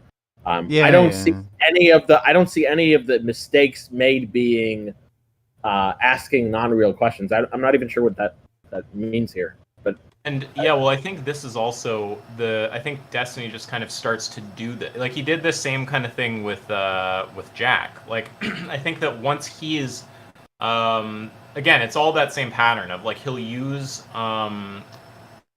reason. If he can win with reason, he prefers to win with reason. But if he can't, he'll start doing this like illegitimate shit. And it's like this pattern of like he starts throwing out these like random philosophical words like vacuous, meaningless, can't happen, right? All this stuff that if you actually talk about, it's like it's not clear any of that makes sense. And he starts attributing ill intent to you over and over again. It's starting to throw in these snide remarks implying that you're somehow being unreasonable. And I think like it's just to anyone with some kind of like social awareness, it's just very obvious what's happening, which is he's just realizing that he's in a corner and he's starting to lash out and throw shit at the wall and kind of say he's frustrated with shit the other guy's doing and talk about meta. It's all just because he's getting stuck. I think that's obvious, frankly. Do you have an evaluation, Avi? I know that you don't want to say someone's intentions, but I mean, I'm sure you have some speculation. So we'll say that we'll flag whatever you're about to say is not said with certainty. But you know, what do you think is going on there? In this conversation? Yeah, do you think that the picture that I just painted, where it's basically he just gets cornered and then starts throwing the random philosophy words at the wall, hoping one will stick, vacuous, meaningless, can't happen, and attributing ill intent over and over to the other guy and complaining about the meta, like, do you share my perception that that's all just how he starts behaving once he realizes that the logic pathway isn't one that he's going to win on? I don't know if that's how he behaves once he realizes. If by realizing we mean that like he like consciously is thinking to himself, "Oh, I'm not going to be able to win on some kind of reasoning way. Let me just go to rhetoric now." I don't know if he's consciously thinking that. I think that if I had to speculate, I think what happens is when he's unable to get where he wants to in a debate with reason, I think there's some sort of frustration that may happen. And I think sometimes in response to that, I think he kind of checks out in a way where he goes to do some rhetoric, or whether that's playing the piano, or whether that's making jokes, or whether that's like just saying, gotcha, or okay, or, and just not, or stopping to engage with the point, and then just kind of like laughing to the audience and, muting the mic and saying something to his audience or whatever. Yeah. That's all compatible. I'm fine with framing it like that. I'm not saying it's like some like super conscious thing. It might be like 10% conscious. It might be not even conscious at all. I agree with all that, though. Then when I gave you a hypothetical where if a human being didn't have the genetic makeup of a human, then you said, well, a person we assume to be human, like say you, and you didn't have the makeup of a human, the genetic makeup, would you be okay with killing it? Then you didn't give me an answer. So now, and then you allude to this idea of, well, I'd assume genetics would make somebody look different and have different traits like intelligence, so I don't know. So, well, now it's sounding like you're talking about traits like how something looks. Do you think how that something acts. do you think that do you think that something that is completely genetically different than me would appear to be or have the same traits as me as a human? Would it look like a human? Would it be well, human? you're the one, yeah, like an android from Star Trek. It is entirely possible that if there's like another planet that's exactly the same as Earth, that yes, our genetics would be quite a bit different, even though the end product looks identical to a human.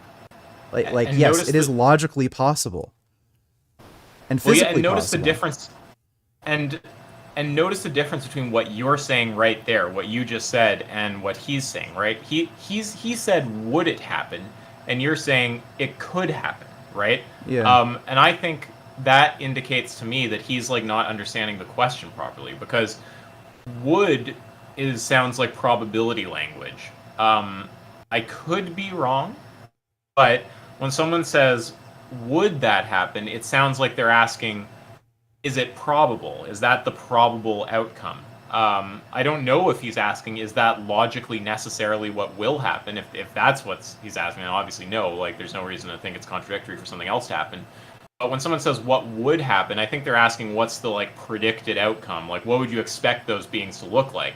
And assuming that's what he means, you can just say, oh, well, what I would expect is most likely is they would look different than humans if they evolved on some faraway planet or whatever the circumstance. It doesn't fucking matter. You can say something like, I suspect that they would look different. That's probably more probable.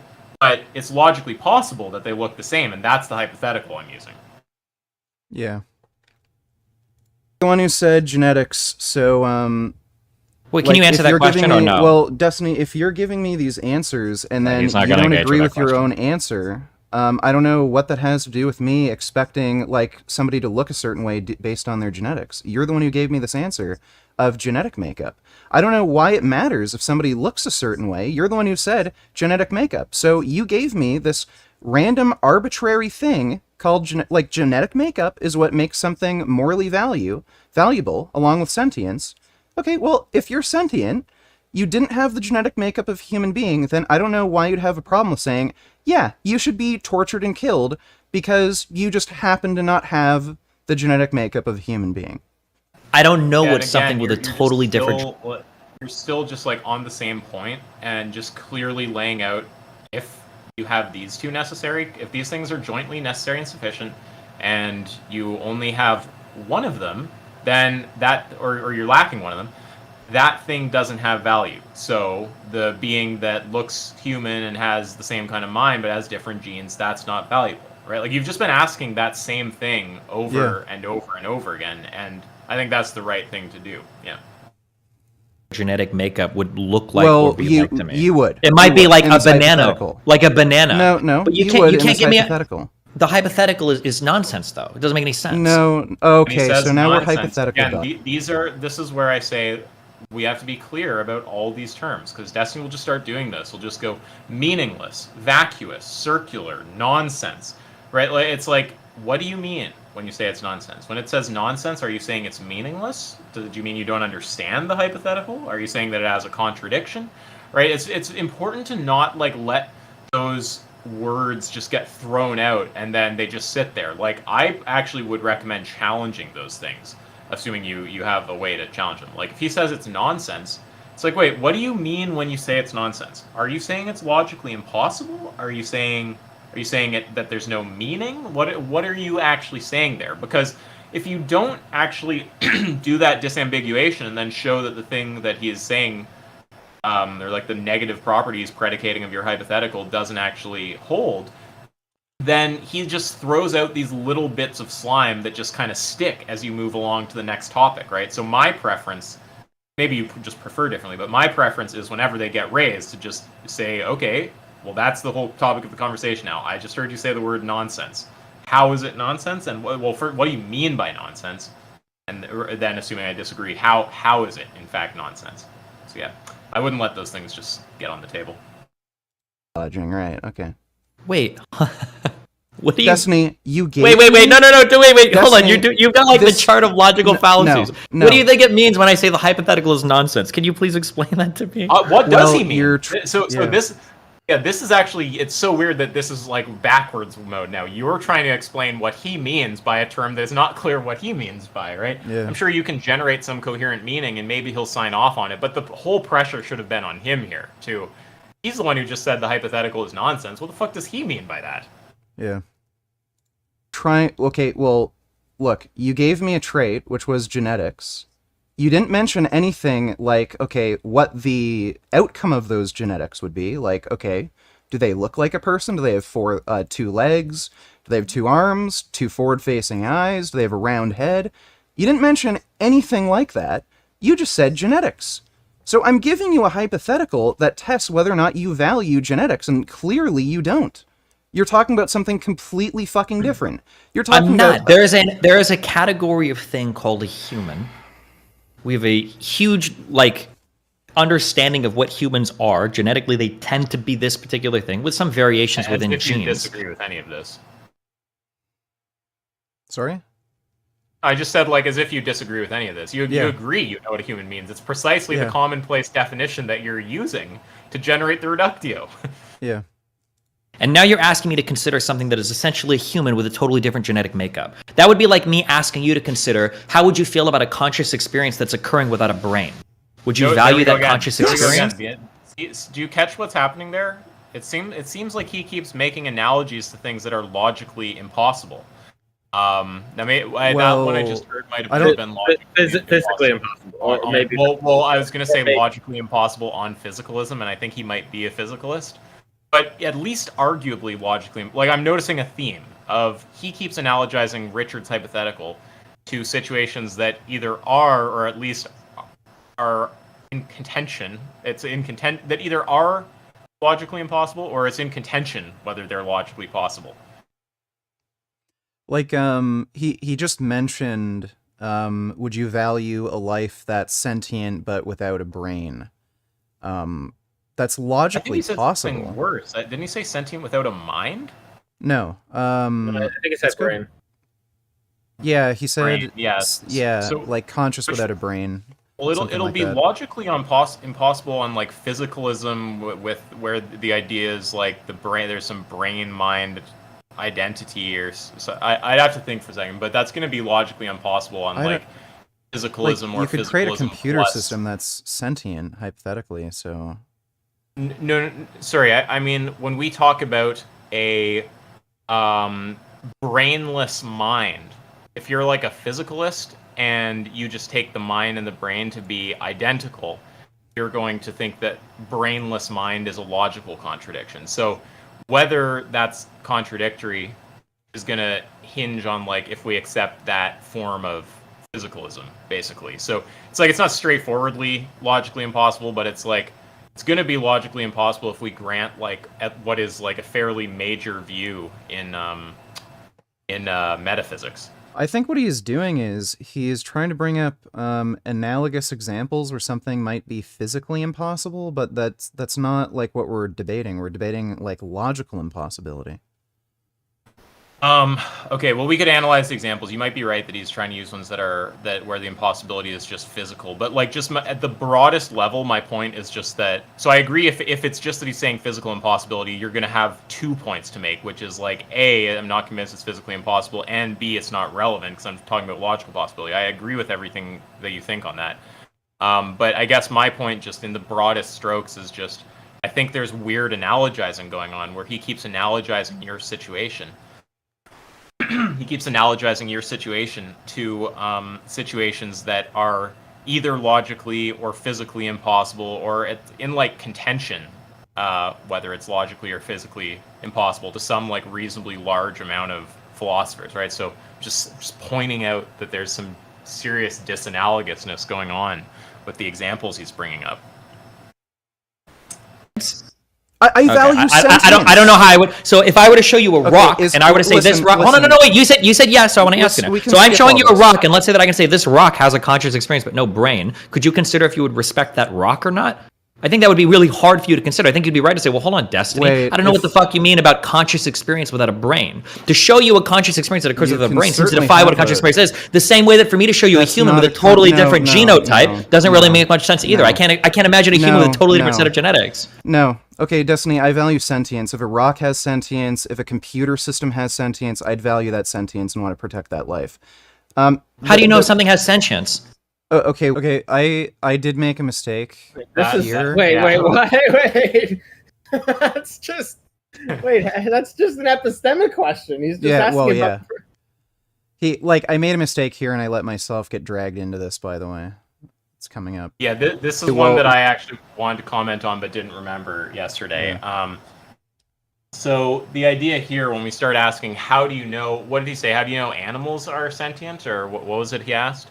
Yeah, how do you know if something's sentient? I shouldn't have gotten dragged into that. That's okay, stupid. yeah, so yeah, and this again connects to contextualism, right? The idea is I'm arguing in an epistemic context where we're granting the existence of other minds, and we're granting things like that consciousness exists where we have sufficiently complex brain structures. I'm arguing in a context where those things are taken to be true. So one point is you're not trying to argue outside of that context, but then another point is it's not clear what epistemic context he would be operating in where he comes to the conclusion, or starts from the position that, or whatever, but ultimately comes to the conclusion that humans have minds and animals don't. Like, it's very hard for me to picture the epistemic context where you have the reasons for consciousness in the one case but not the other. He does that a lot. Possible, but you'd have to take a very strange kind of view to get there that I doubt he would take. Oh, dude, he does that all the time. Our last debate, we had a big discussion on that. He was basically appealing to solipsism, where you can't know other minds, and I had to point out, like, okay, your brain is a bit different than mine. Why should I assume you're sentient? Like, he was making the argument because, like, an animal's brain, like a pig, has a different brain than a human. How do we know if it's sentient? He does that all the fucking time. Let me just say one thing. It seems like a lot of this is he seems to be thinking that I probably have said this already. In fact, I know I have, but I'll say it again. He seems to be thinking what's being asked here is someone who's a human now no longer has the property that I said makes a human human, and they're still a human. And that's what you're trying to get me to imagine. Now that would be a contradiction, but that's not what we're asking. Like Yeah. that's the point. We're granting that under the criteria you've given for human, being genetic proximity, we're granting that it's this the being that's being asked to be contrasted with the initial being is not a human. We're granting that. But the point of that analogy, the point of that hypothetical is just to highlight all the other things that this being that is non-human on your definition also has. They also look exactly like you. They also feel exactly like you. They love exactly like you. They just have this other difference. And the other difference they have just happens to be that other difference that you have created as a necessary condition to be a human, or as put as your vague or not definition of being human, whatever it is, to the point where we can be clear that it's not a human. So that's the key.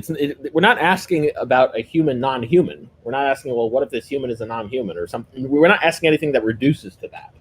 What's being asked is just a being that has these properties that you, or like we suspect one you care about, we suspect a lot of people care about, just divorced from the context of what is being said to make one a human. That's the whole point of the analogy. That's the whole point of the hypothetical. Yeah. And I think he knows that. Honestly, he's just playing dumb. We can use not necessarily deductive reason, but we can use inductive reasoning. Really? If something has a Tell me brain. how. Well, look, if we agree that human beings have sentience, then organisms with similar structures that exhibit similar traits to one sentience. question there. I think there's confusion here about deduction and induction. Why can't we use deductive reasoning to reach whatever the thing is that's whatever the proposition is? Well, sentience. Like, how do you determine sentience? You can't. It's at least very difficult to use deductive reasoning. I don't. For the record, I don't even accept non-deductive induction. I don't take it to be. Yeah, I don't even understand what it's supposed to be. Same with abduction. I think, Avi, you hold the same view, right? Yeah. So you could form inductive. I have to step away for 1 second. Can you do that fucking whole point though about? Yeah. So deductive inductions can be framed deductively. So you can say, for example, if this happened 99 times in a row, then it's likely to happen for the 100th time. Premise 2, this happened 99 times in a row. Conclusion, it's likely to happen for the 100th time. So that is a deduction. It's a modus ponens. But you'll notice that it's an inductive argument framed deductively. So in that case, it is deduction, but it is also induction. Okay, I understand what you mean there. Okay, that are seen in subjects with sentience, then we can use inductive reasoning. Well, to assume sentience. and there's a further point too, which is just that, like, I take it we should just you know what, honestly, we should just get contextualism on the table.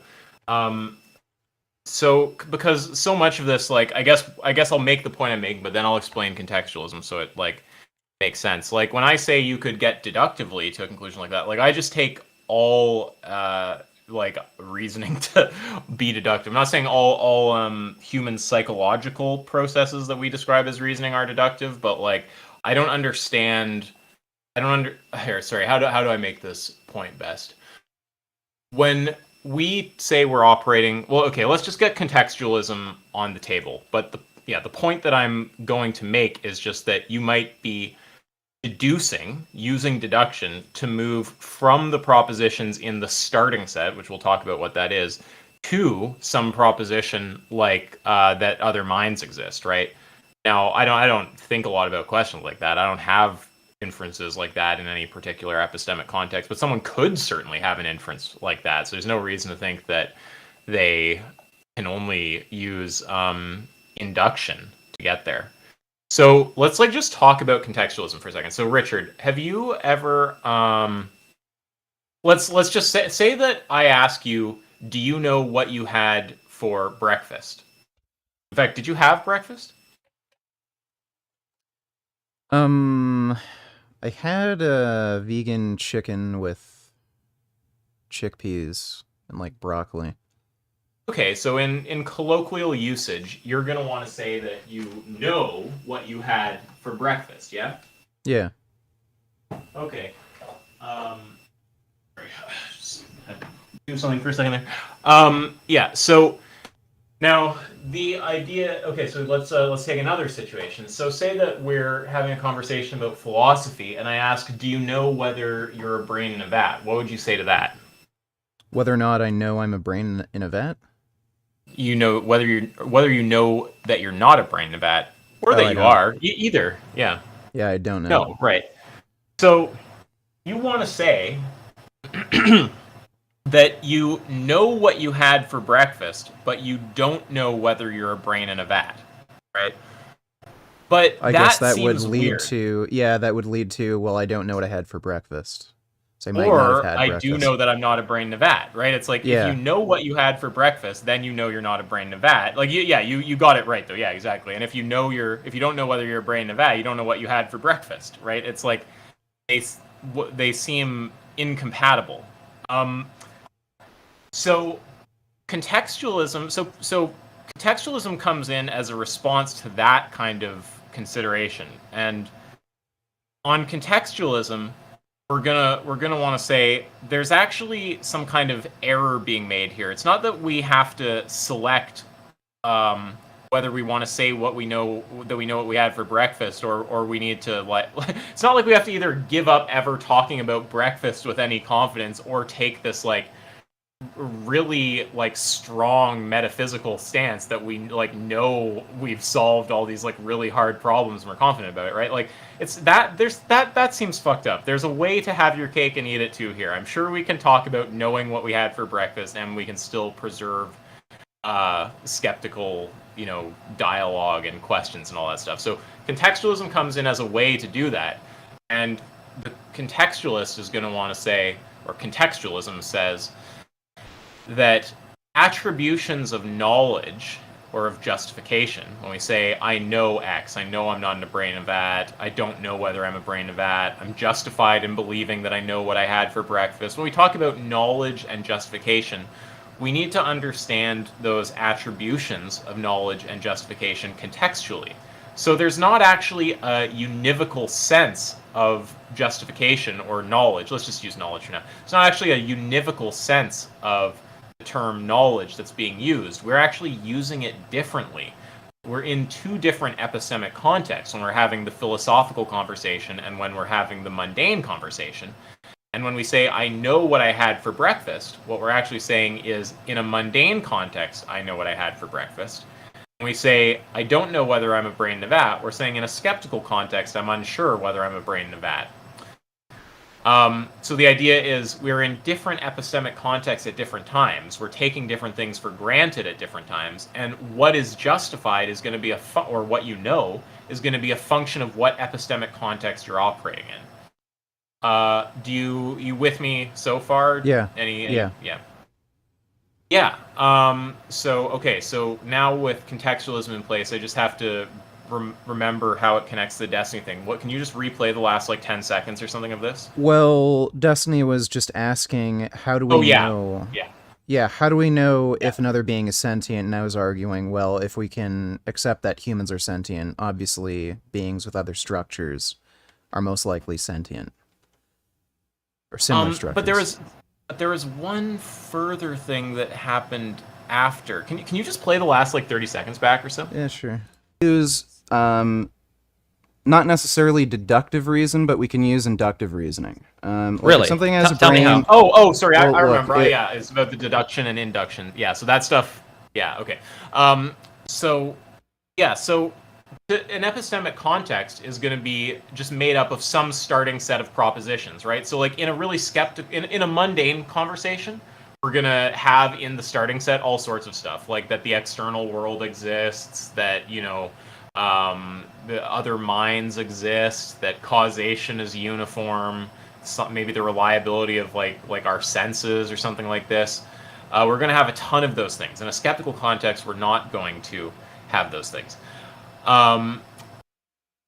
Now, let me just remember induction, deduction. Right. So when we talk about something being justified, we're just talking about whether we can build an inference to it, like a chain of deductions, from the starting set. This is what I mean when I don't really even understand what like induction, if it's not deductive, is supposed to be, or how it's supposed to provide justification. I just understand justification as meaning that something is validly inferable from the starting set in some given epistemic context. So, like, finally, when we talk about some proposition, like that that some other human is conscious or some animal is conscious or something like that, I think, generally speaking, we're just operating in an epistemic context where we grant that, but there's nothing impossible about there being some epistemic context where that proposition isn't in the starting set, but there's some inference that's made to it, and that inference is deductive. All right. Yeah, so it's not like you can only get there by induction, right? Once we clarify what we mean by justification, well, it's obvious we could provide justification, or we could give a deductive argument for that proposition. Yeah. Yeah. If we agree that human beings have sentience, then organisms with similar structures that exhibit similar traits to that are seen in subjects with sentience, then we can use inductive reasoning to assume sentience. You don't know that. You have no way of knowing that. You don't know that. Okay, well, do you want to like maybe get a biologist on your channel and see if they agree that, yeah, if an animal has extremely similar structures as us? I think that a lot of this is like the kind of wrong stuff to get into. He sucked me into this bullshit. I really shouldn't have let him get me into an argument about how to determine sentience in a being. It was fucking irrelevant. Yeah, you actually flagged this yourself as something you should let happen. But yeah, it's just all we need to talk about is, are we operating in an epistemic context where we're granting the existence of other minds or not? If we're not, then you're also talking about rejecting human rights, right? Because we don't know they have minds either anymore now that we're in that context. And what's especially dishonest about this is Destiny and I literally discussed this in our last debate, and his conclusion was, okay, we should assume other minds exist, including in animals. So why he's bringing this up, he's just trying to waste my fucking time. I mean, maybe he changed his view? No, he's just wasting my fucking time, it's clear.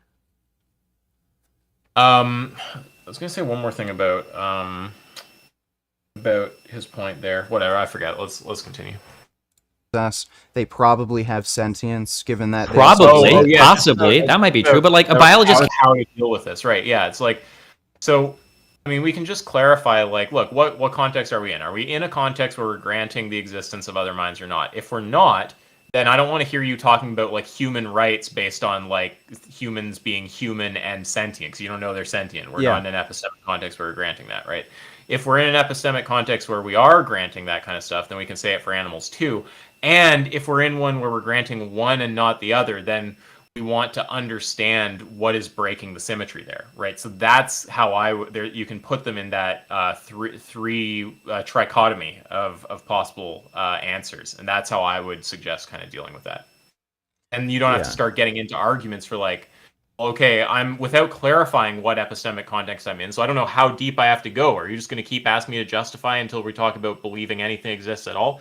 How am I now in this context going to establish other minds? And then you're on the defensive without contextualism in your toolkit, being pushed down to like philosophical bedrock on a thing you like don't have to address, right? It's like the better thing is just keep contextualism in mind, then just give the kind of like trichotomous answer of it. It's just like either we're in a context where both don't, both don't, so no human rights, both do, so animal rights, or one doesn't and the other does, in which case we're going to symmetry break.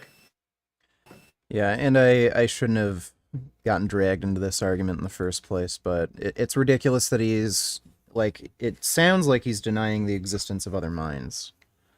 So... Yeah, but when you say you shouldn't have gotten dragged into it, well, to be fair, he could just, well, you might say I'm only interested in engaging with your actual position, but he could just say, like, I'm just devil's advocating something.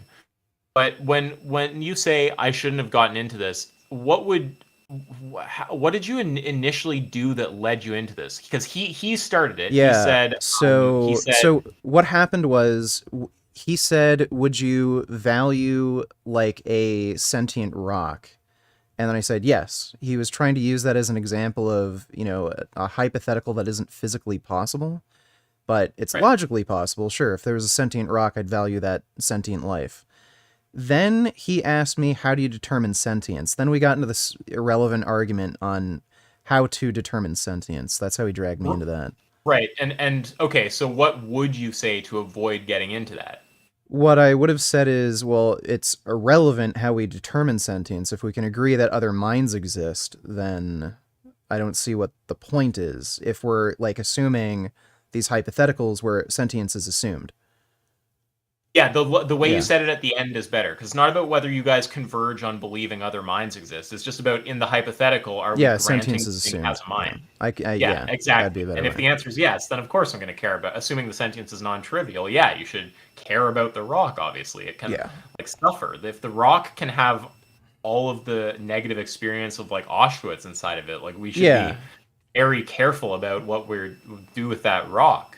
Yeah. If the rock like can only experience like, I don't know, the color blue, like who cares? But yeah, and I suspect most people would agree with it. I'm sure there's like defensive like carnists who've gotten in like pickles over this, who like fight it, but I think most people who aren't like motivated reasoners, again, even carnists, will agree with this kind of stuff. Like, if your mom could be in like the door handle, you would like treat the door handle really well. You'd like take it out of the door. You wouldn't want people like grabbing your mom and twisting her and shit, right? Like, I think pretty much everyone agrees, if someone's soul like occupied an object and they could like feel things you're doing to it and stuff, like, you should treat that well. I don't think many people think that's wrong.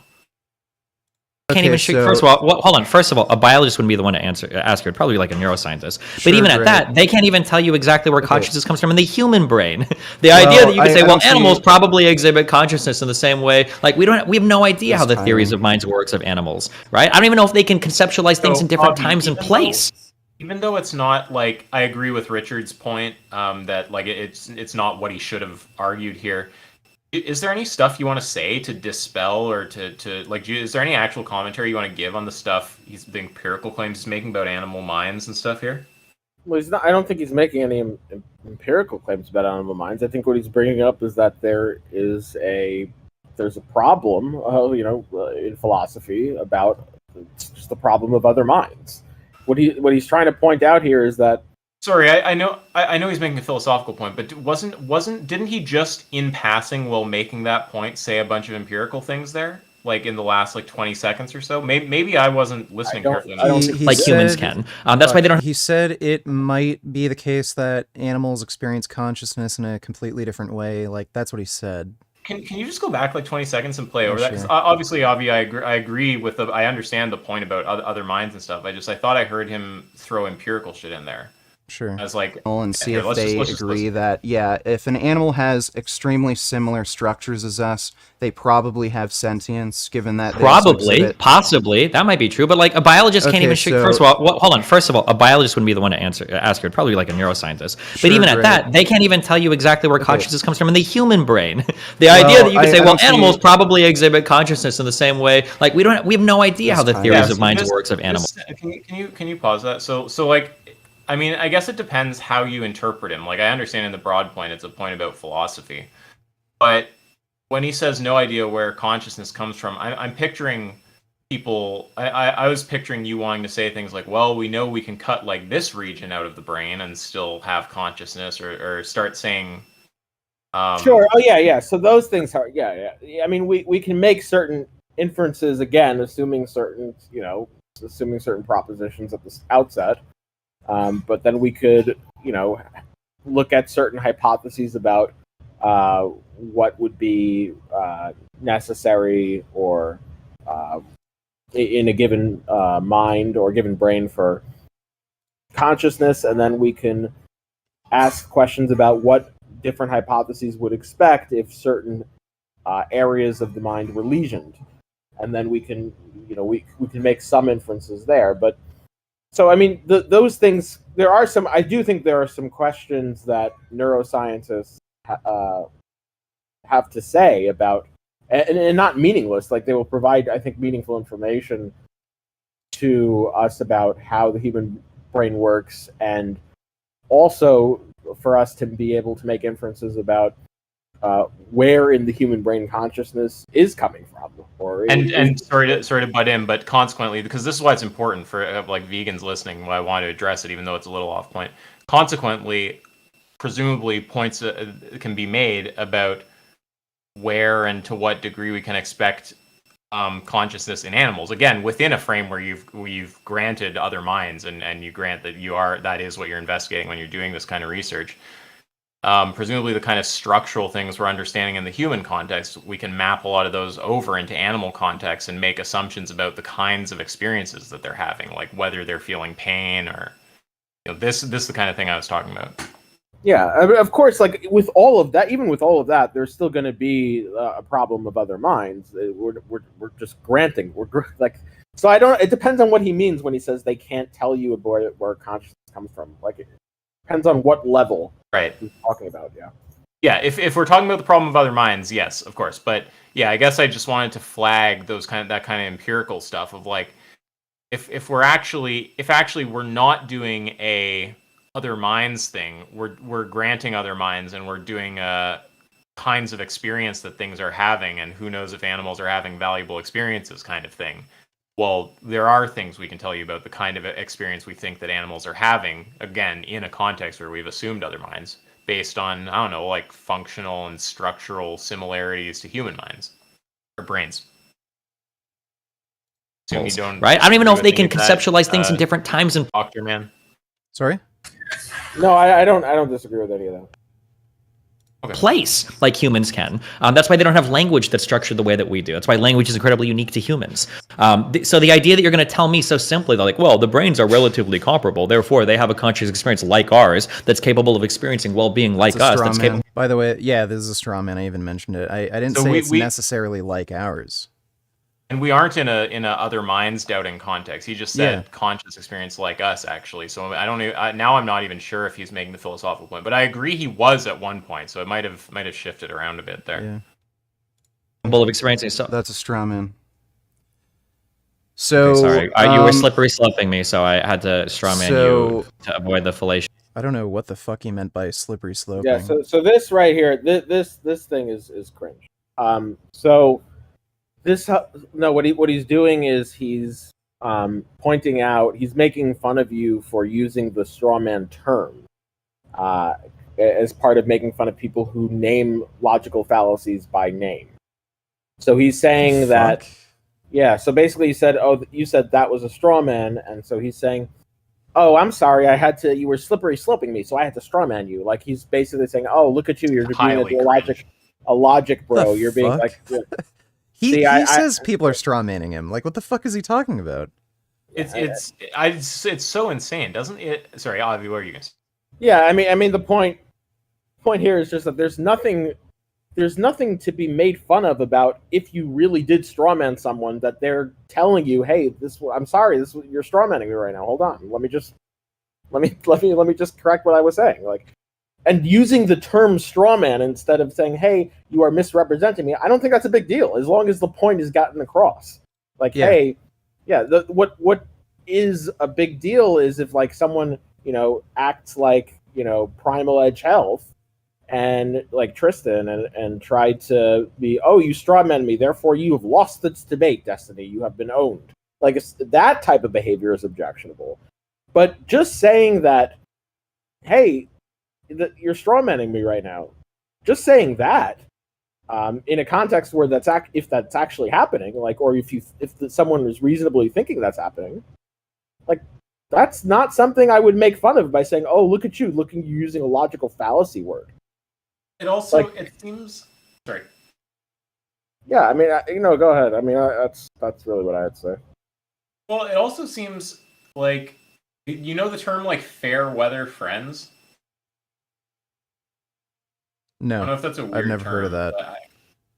It's like someone who's your friend when the weather is fair. It means like person who's not really in any deep way like committed to you or anything as a friend. They're just they like you when maybe you have money or when the winds of popularity are with you or something like this. They're there when the getting's good, basically. I think Destiny is like a fair weather like philosopher or something.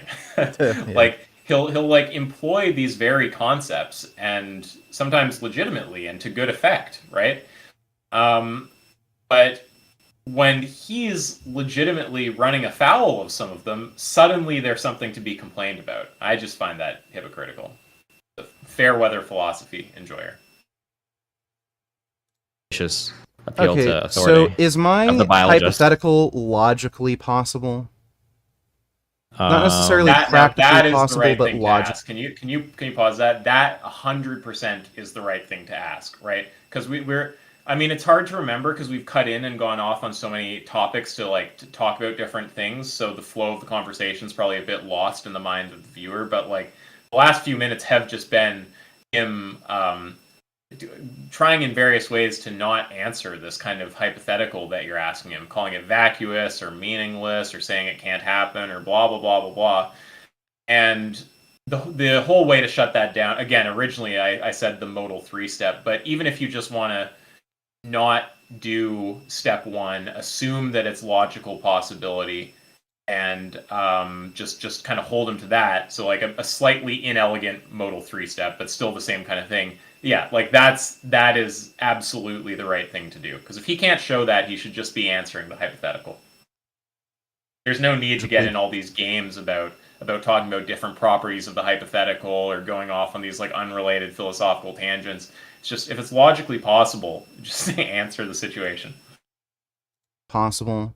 Like, I'm not saying what would a bright light that's dark look like. Like, that's not logically possible. I'm not asking something like good that. analogy. Is it logically possible that a totally different genotype could somehow produce a phenotype that's close to human? And now It's possible. It could, Pause. yeah. And he I don't see the acknowledges. contradiction with that. Yeah, okay. Yeah. Yeah, and now he's trying to make it. He's trying to emphasize. Is it possible that this could somehow? It's like he's trying to make it seem as if the likeliness bears at all. Like, do you think that does he think when you generate that example that you're sitting there concerned that he's going to raise how probable it is, and you're going to have to like it's entirely obvious that you're not. That likelihood has nothing to do with why you're raising the example. It's a counterexample designed to show that his enunciation of his values was like wrong. I even gave an example of what I meant by logically impossible. Like, he keeps trying to make this argument that it's not physically possible when I'm trying to argue it's logically possible. Yeah, and also when you get asked what logically possible means, what do you say to that? Like, whether or not it's logically possible? Yeah.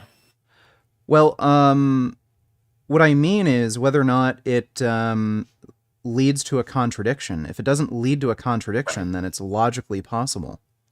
Right. Yeah, that's all that it's, and they're not even like two different properties. It's not like you get the property of logical impossibility when something doesn't have a contradiction. It's no, they literally refer to the same thing. Being logically possible just means not containing a contradiction. Yeah. Possible. And if it was the case, then I guess, I'd probably have to treat that thing similarly to humans if it seemed phenotypically to be Then identical to what an okay, that's then the you don't. contradiction. Then that's a contradiction, Now, yeah.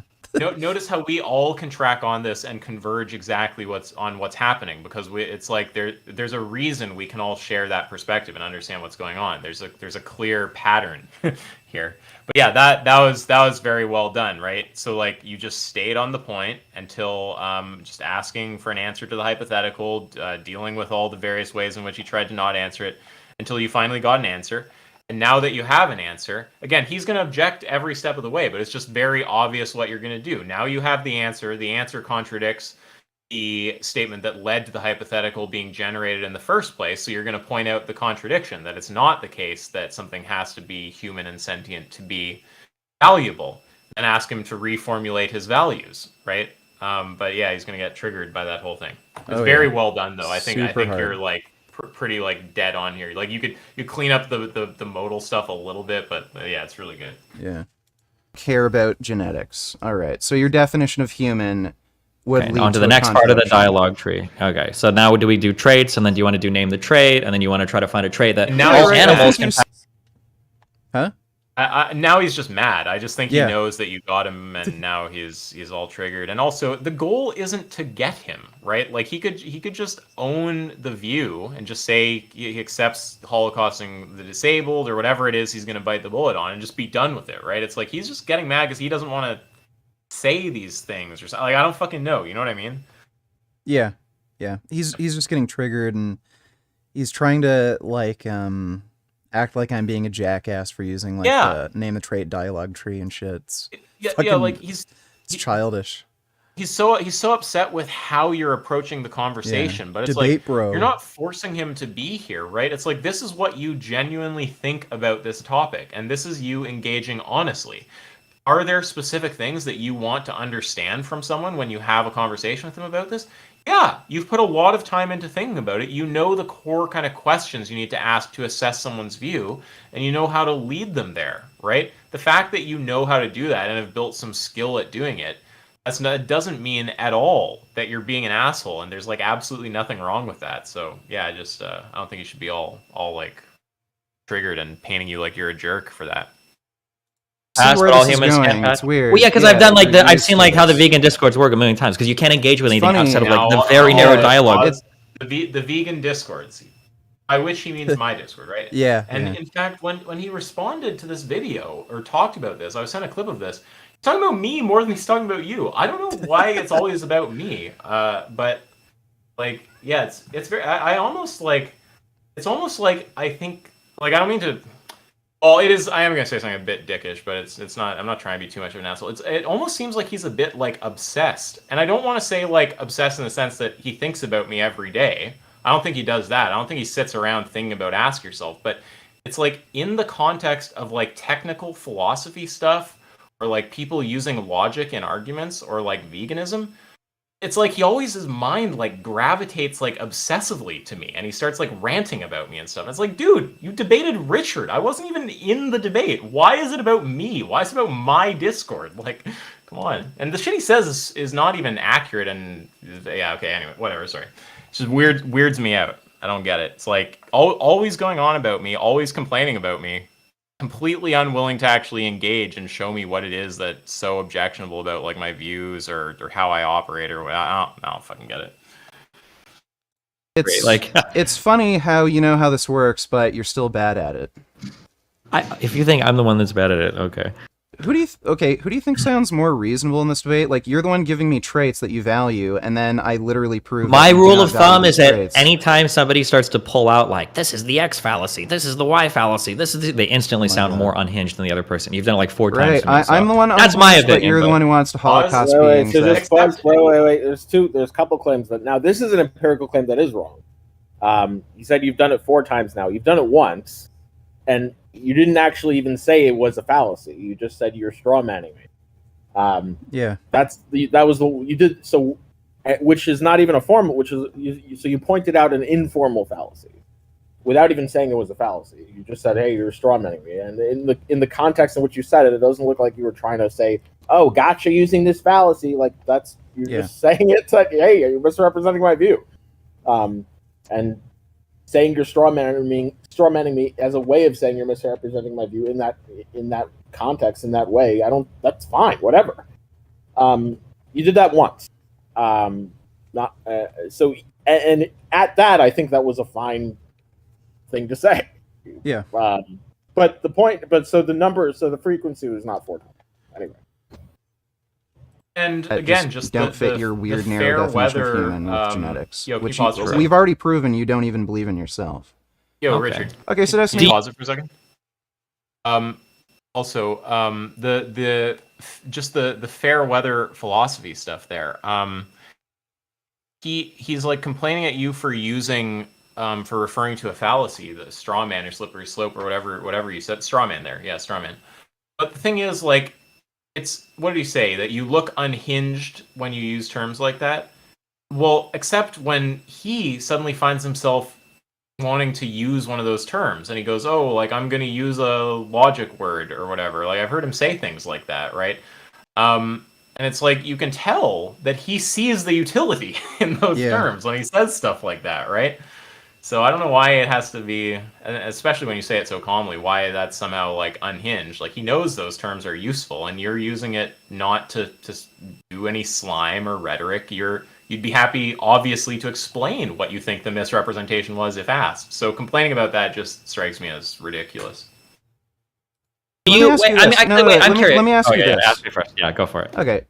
If Joe Biden were to, say he wants to institute a policy where we genetically test the entire human race, we've already mapped out the human genome.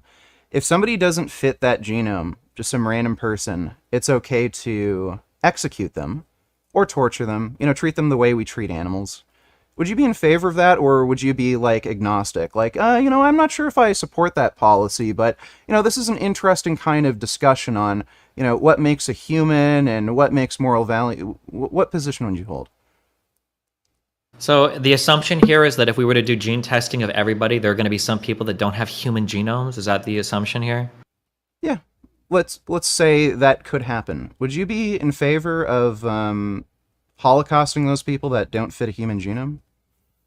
I don't know if I'd be in favor of Holocaust. You don't know? I don't think those people would exist. If they did, then I would always. That's completely irrelevant. It's like I'm asking him on the principle, not whether or not. Yeah, when you present a hypothetical, what it means to be a hypothetical is if this did occur, then what? Like it's so just saying I don't think it would occur is just completely not engaging. Yeah. And would versus could, right? You're concerned with whether it could occur. Would sounds like likelihood language. That like, do you think this is going to probably be the outcome that comes about, right? Yeah. I actually have to dramatically reform my view of human life. Oh, okay. So why don't you reform that view of human life, since we've already established you don't care. Sure, if you can start showing me humans that have totally different like genetic things so than we've humans, already it would change.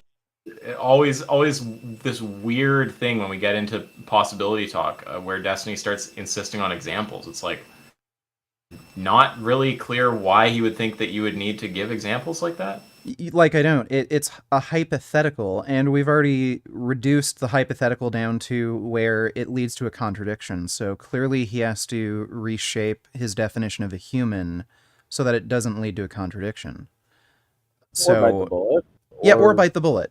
So I don't know why, like what the fuck this has to do with whether or not it's possible or if it would exist in reality. It's stupid.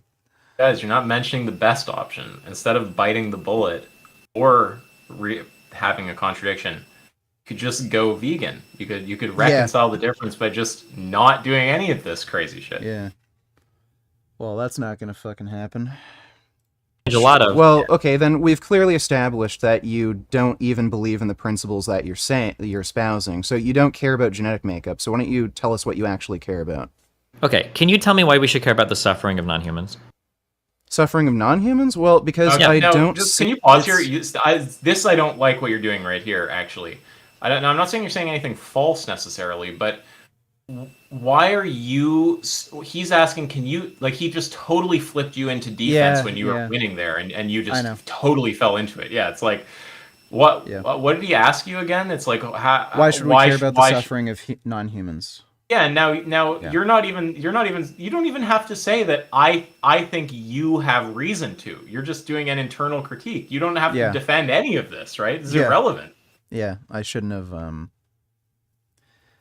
that. I did this debate impromptu, like right when I woke up too, so that's part of I think why I'm like a little off. It's all good. No, I don't think you're missing things that are like ridiculous. Like I am capable of missing things like this too, and I'll watch over and be like, oh fuck, like why did I even end up on that train there? So yeah, I don't think it's like crazy to miss that or anything, but yeah, you can try to like tweak it in the future. Like just notice if it's... I think it's about really developing a sense of when you are trying to get an answer out of the other person, and whenever they say something, doing this process of like, is that in some way giving me an answer? And if it's not, how is it relevant? Yeah. Instead of because sometimes the things are just poignant and it's just easy to flip into suddenly justifying them. But that, even if it's fun and some of them are fun to talk about, it's like ultimately it throws you off of your goal, and then you have to like find your way back to it. So yeah.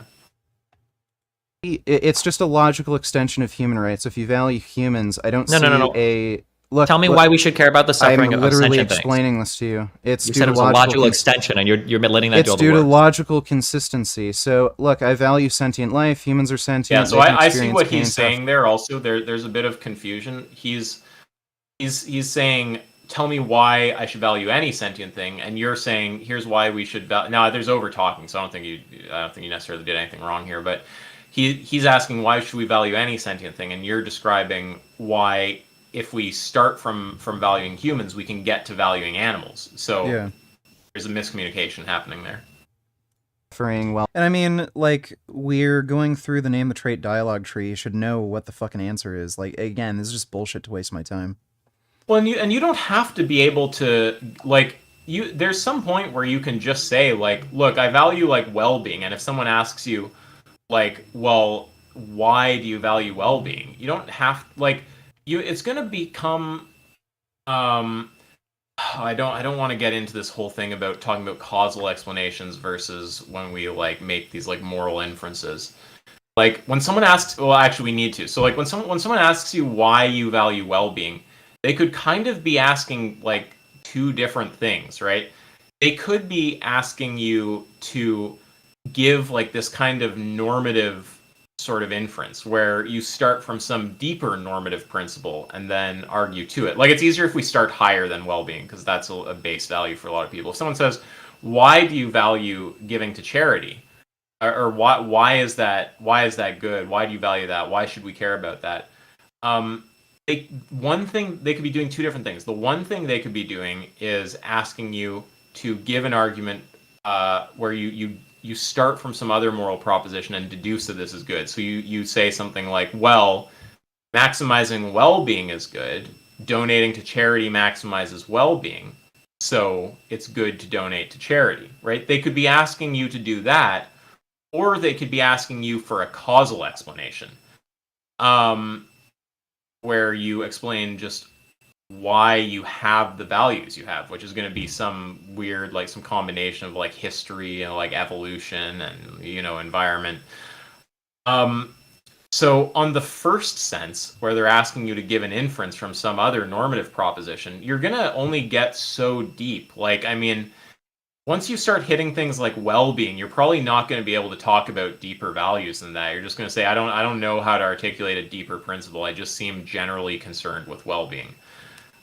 So you're not going to have any like further inference. So you just basically, again, to connect to contextualism, you'd be basically just operating in an epistemic context where valuing well-being or well-being being good is just like in the starting set. On the other hand, if they're asking for a causal explanation, you can just say it's opaque to you, right? You can just be like, well, I mean, I'm sure something accounts for why I am the way I am with the values that I have, but I don't know exactly what that is. So I guess all of this is just to say that if someone were to just keep asking you why, you just kind of want to disambiguate the sense in which they're asking that question and then refer to the end point of your reasoning on either interpretation. If it's the interpretation where they're asking for that normative kind of inference, you can just point to the deepest principle that you're able to articulate and say if there's anything deeper than that, you're just not aware of it, but that's the best description so far of what you care about. If they're talking about the causal stuff, you can just say, that is just opaque to me. I don't know. It's probably some combination of my environment and my history and whatnot. Well-being. Why do you value sentient life? Why do I value sentient life? Well, that's the life that can experience well-being, pain, suffering. So that's like the base trait that is required to experience those things. And I value you're giving me things descriptions. like pain, I'm asking you for prescription. Yeah, why do you value those things? Well, this is just fucking pointless. I don't know why he's asking me this. Like, obviously, what do you there's think just... Do you think he's asking you to describe, like, do you think that he's going to be satisfied if you give a causal explanation? If you say, like, no. My evolutionary history... No, so you don't think and I don't think he's asking for a causal explanation either. So he's asking you to justify it. He's asking for that normative kind of inference. He's saying he wants you to point to some deeper value in virtue of which we can deduce that well-being is valuable. Yeah, and you can't go deeper. Like, well, you could. Someone else could have some other value beneath that from which they're able. But if you can't, if you're like, I haven't found anything deeper than that. It's just something that I value. Yeah. Yeah, because remember what ultimately we're doing when we're doing normative ethics as anti-realists, right? Like when we're saying that we're utilitarians or threshold deontologists, virtue ethicists, or whatever, when we're articulating our values, we're not doing something where we like start from first principles by starting with these like abstract moral ideas and then reasoning our way to what the correct. No, like that's like backwards from an anti-realist perspective. What we're actually doing is we have some given psychology. We seem to care about some things and not others. We seem to not want animals to be stabbed to death. We seem to want criminals to be put in jail. We have these different desires. And we're trying to articulate principles that will allow someone to understand like these broad swathes or whatever the word is, broad chunks of our desires. When you say you're a utilitarian, there's not like you're starting from moral principles and reasoning your way there. You're just going, this seems like the best description I can currently offer of my psychology. So when he's asking you to go deeper and deeper and deeper in terms of grounding, right? When he's asking you to explain it in terms of some deeper value, why well-being is desirable. Again, you're just trying to describe your psychology. So at some point, you're just going to say, this principle is the deepest one I've got. This is the best description I currently have of what I value. It's not perfect, but I'm not aware of a better description than this. So if you're asking me to give some further some further value that I have that explains these values, I don't have an explanation like that. There's just no problem with that. Yeah. Okay, now this is like fucking, what is it? Presuppositionalism? Yeah, you're sounding like a presuppositional Christian. Okay, gotcha. So it's arbitrary. Just admit that. And then we're good. Well, it's not. You don't have a reason. You don't have a reason to value. It is arbitrary. I mean, there's practical reasons for why I might value it. There's morality doesn't come from practicality. Those are descriptions. Yeah, I know. We're in the normativity land. Dude, are you literally saying, "Oh, well, morality is subjective. I can believe whatever I want"? I just want to flag just because I do try to be fair to the others. I do think he's right about all this, but I also think to give you credit that this is all a derail from a point that you were winning on. So yeah. Well, it's a derail, and I also think he's trying to say it doesn't matter if like my views lead to a contradiction or anything, and because it's all subjective. And that's what he's not saying that directly, but that's just what I'm getting from it. That's what it feels like. Are you reading that, Avi?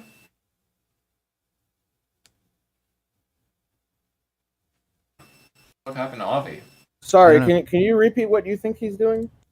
Yeah, it sounds like he's trying to say, because, some of our, fundamental axiomatic values about ethics are just arbitrary, like valuing suffering or something, or valuing sentience.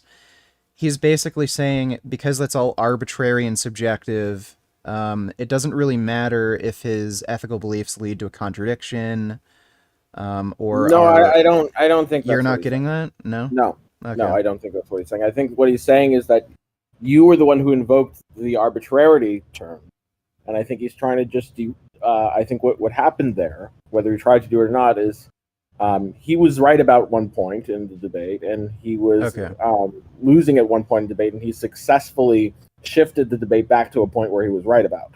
Okay. All right. Okay. You're...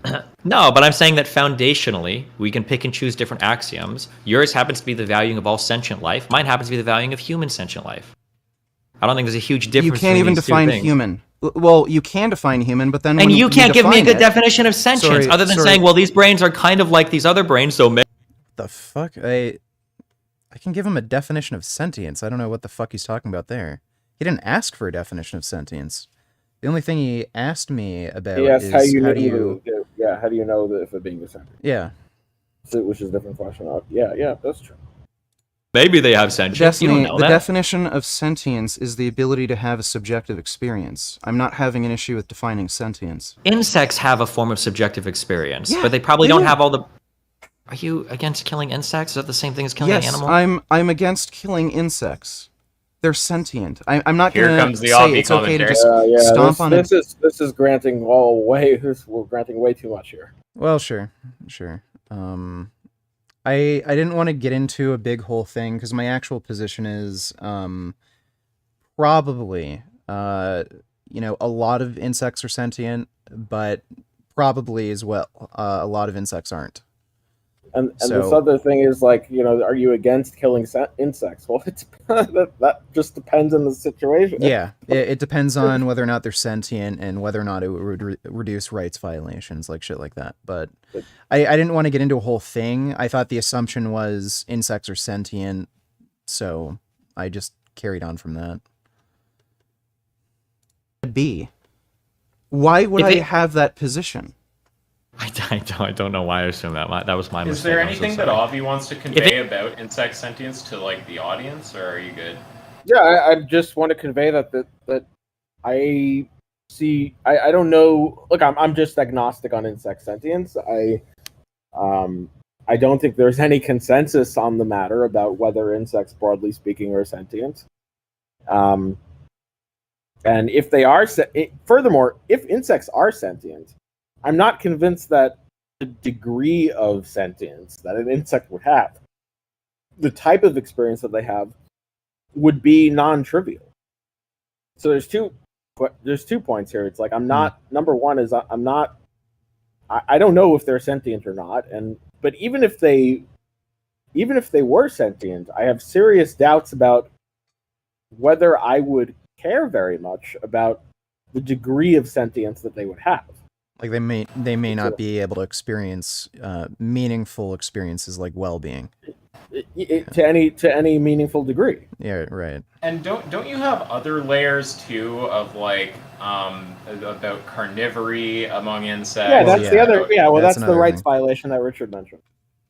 So yeah, I mean, so the other thing is that like a whole bunch of insects have predatory behavior, and so like they eat other insects. They eat Yeah. mammals sometimes. Like they eat other sentient beings, and so that's another layer where I would be agnostic about caring for them, even if they were sentient. But the question was, the first question was just whether they're sentient or not. And so to address that question is just, I don't know if they're sentient, and even if it turned out they are sentient, I don't know that I have serious doubts about whether that's just some trivial form of sentience that I wouldn't really care that much about. Yeah, like the way Destiny brought up the topic, he assumed insects were sentient, and I didn't want to get into a whole big thing there, so just assuming they were sentient, like obviously I'd want to protect their life. Assuming like, issues with rights violations wouldn't be a problem. If it came out that plants had sentience, how would you weigh human life versus plant life? How do I weigh it? If it came out Well, that I'd there was like certainly a sophisticated care way that more- plants.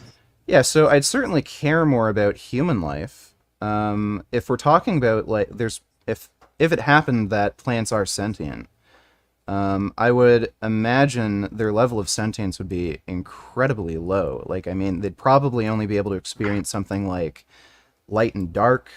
Okay, well, hold on. I'm curious about this. So you have levels of sentiences. What is the level of sentience of like an animal, like a pig versus a human? And how do you measure these two things? I don't know if there's a significant difference. I mean, like a human can have maybe things like existential dread and shit like that, but in terms of things we really genuinely care about, like pain, suffering, experiencing well-being, like feeling good, comfortable, shit like that, like they share Everything a that you lot just of- described applies to like reptiles and bugs. Pain, man. suffering, Yeah. experiencing. Not necessarily. I'm gonna have to watch the rest of you guys talking about this tomorrow. I want to stay, but I have Sure. a midterm, so Okay. I'm gonna have to go. But We can pick it up together as a part 2 if you'd like. I talked a lot more than you. Why don't you carry the last half? Okay. Like I think honestly, I made most of We're the almost philosophy done. points that I want to make. I think How we only close- debated for 43 minutes, and it's like 4 minutes left. something like that. Oh, okay, never mind. That's that. I can definitely watch that one. All right, let's finish off. Well-being. yes, yeah. yeah, So, but yeah. you said that you didn't value their sentience. So I'm trying. Now I didn't know that you had didn't say levels of that. sentience.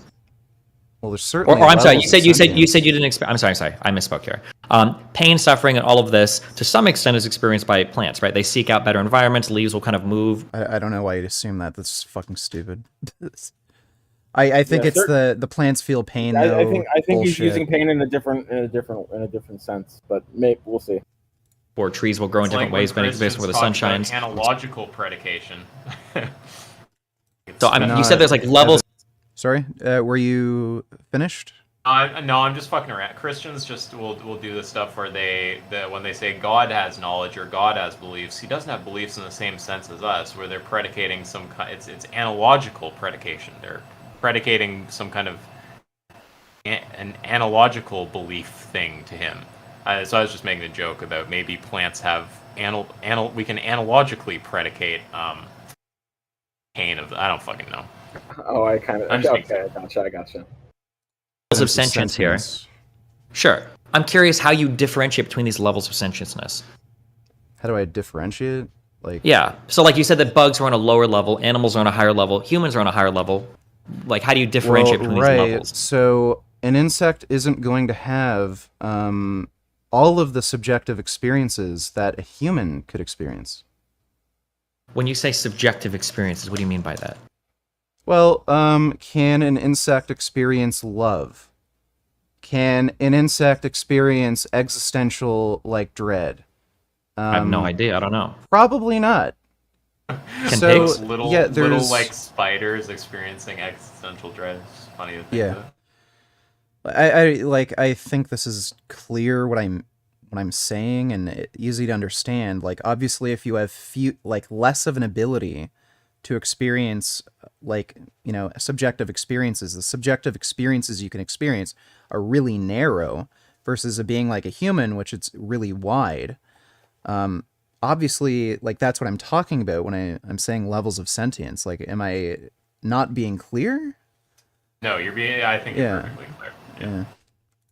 Well, I think pigs can experience love. I don't know if they can have existential issues, but What do you mean when you say love? well, they can care for one another. They can Oh appreciate wait, does he someone think else. he's like? Sorry, wait. I just realized something. Does he think he's like kind of doing something akin to what you're doing to him, and he's trying to model your debating right now, where he's Maybe, I going don't- like. He's I have just no going, oh, idea. you're just asking me what I mean by every word, and to justify every. Is he trying to do that, or is he actually Maybe. asking these questions honestly? Maybe, yeah. Like, I don't think he's asking honestly. Like, it's this all sounds like a big red herring and time wasting and just trying to change the subject.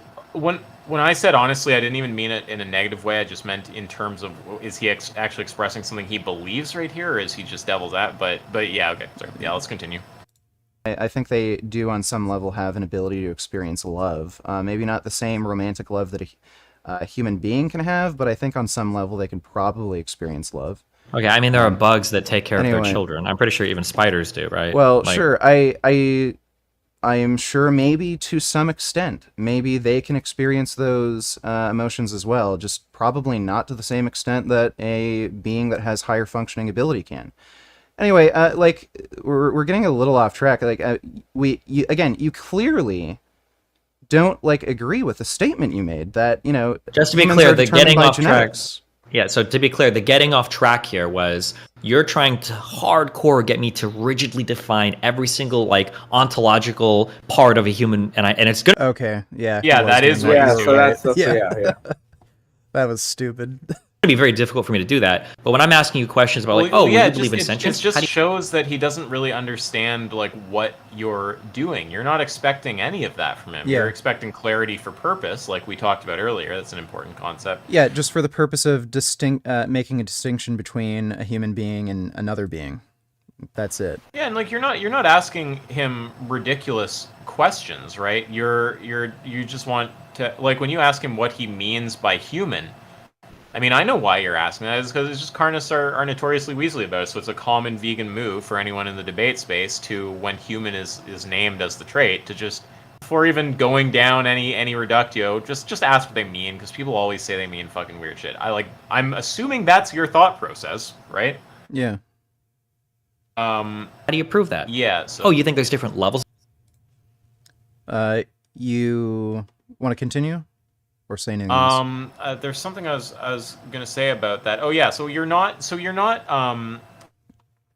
you're not sitting there going, oh, I'm gonna like drill into the dirt and ask everything you mean until you can't say anything anymore, and then I've won, and my whole goal is not to let you do the same thing to me, and it's all just a scheme. It's like, dude, like that's so far from what you're doing in that conversation. The reason you're asking when you asked about what human means is just so you understand the position clearly. Like all of your clarificatory questions have been within the realm of reason. You haven't been asking for levels of clarity that are not like demanded by the conversation, or they're like ridiculous or something. You just want enough clarity to actually have the talk that you're having. Yeah. So, yeah, I think that's all silly. Of sentientiousness? How do you prove that? You're getting flustered and saying we're getting off track because when I'm trying to hold you to the same standard you're trying to hold me to, it's incredibly frustrating to answer those questions. Which I understand, by the way. I wouldn't expect you to be able to give me. I wouldn't expect you. I wouldn't expect you to do this. You're not going, why do you value well-being, and then going, oh, and then why do you value that, and then why do you that's.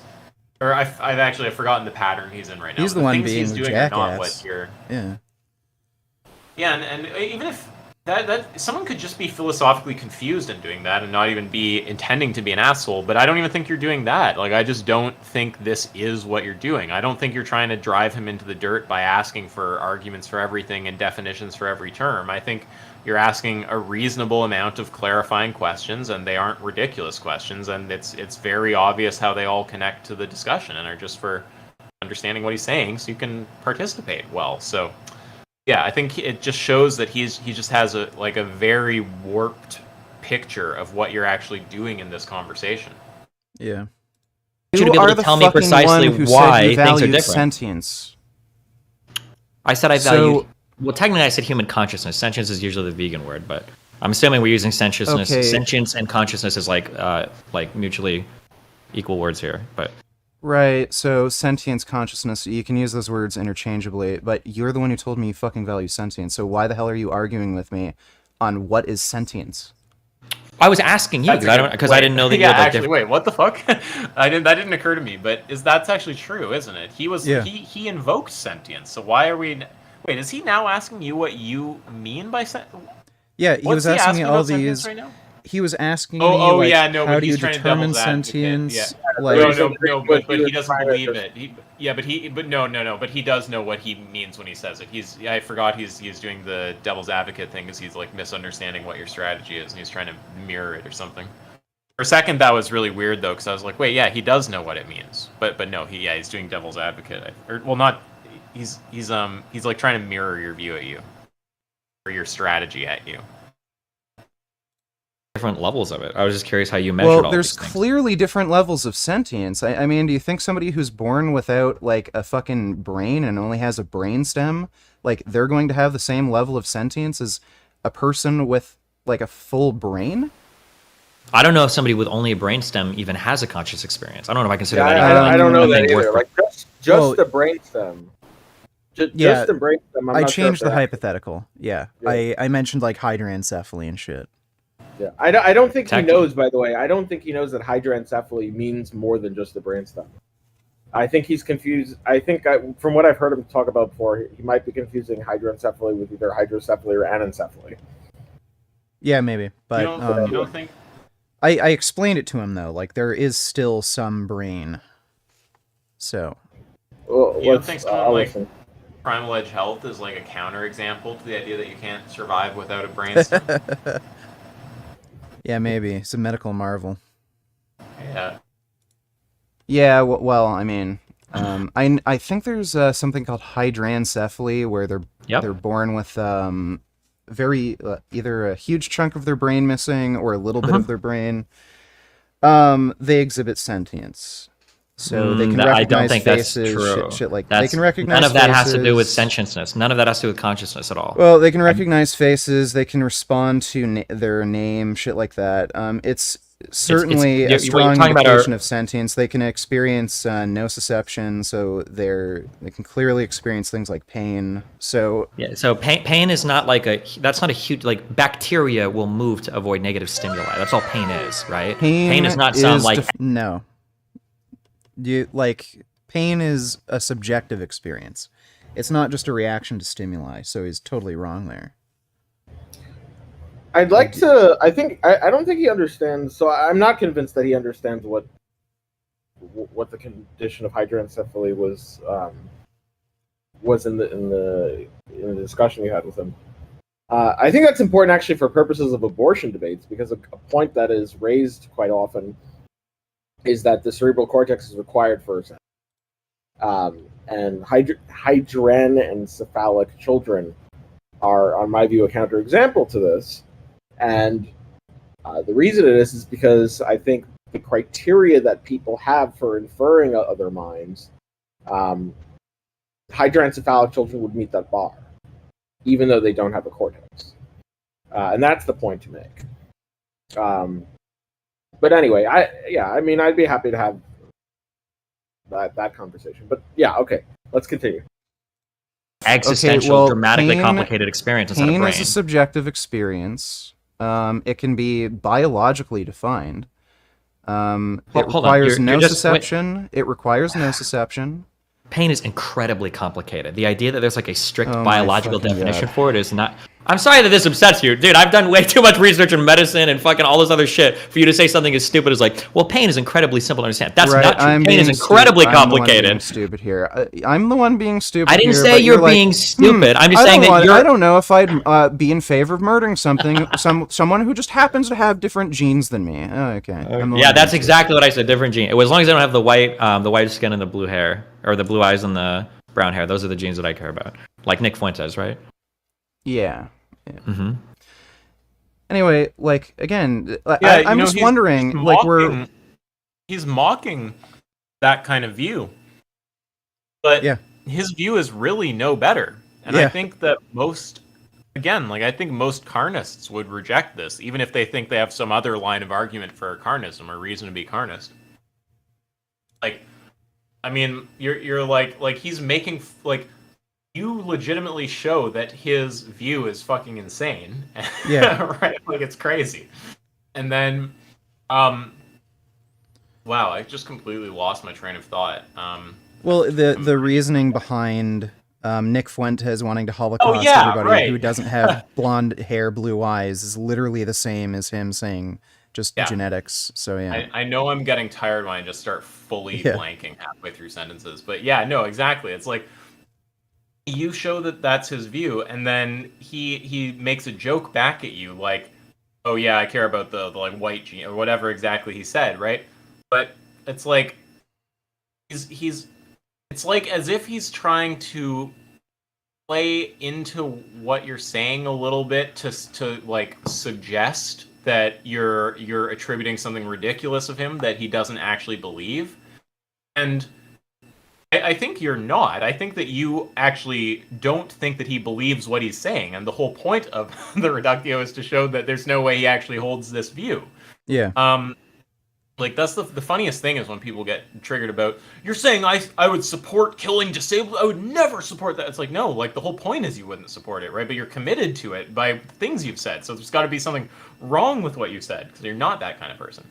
Yeah, it is very weird to hear him also talk about Nick Fuentes' view as if it's, or the white view or whatever, like, that's so obviously this, like, unacceptable form of discrimination, which I agree with, but, like, it's so similar to what he's saying himself. Yeah. So I just don't... he doesn't even realize.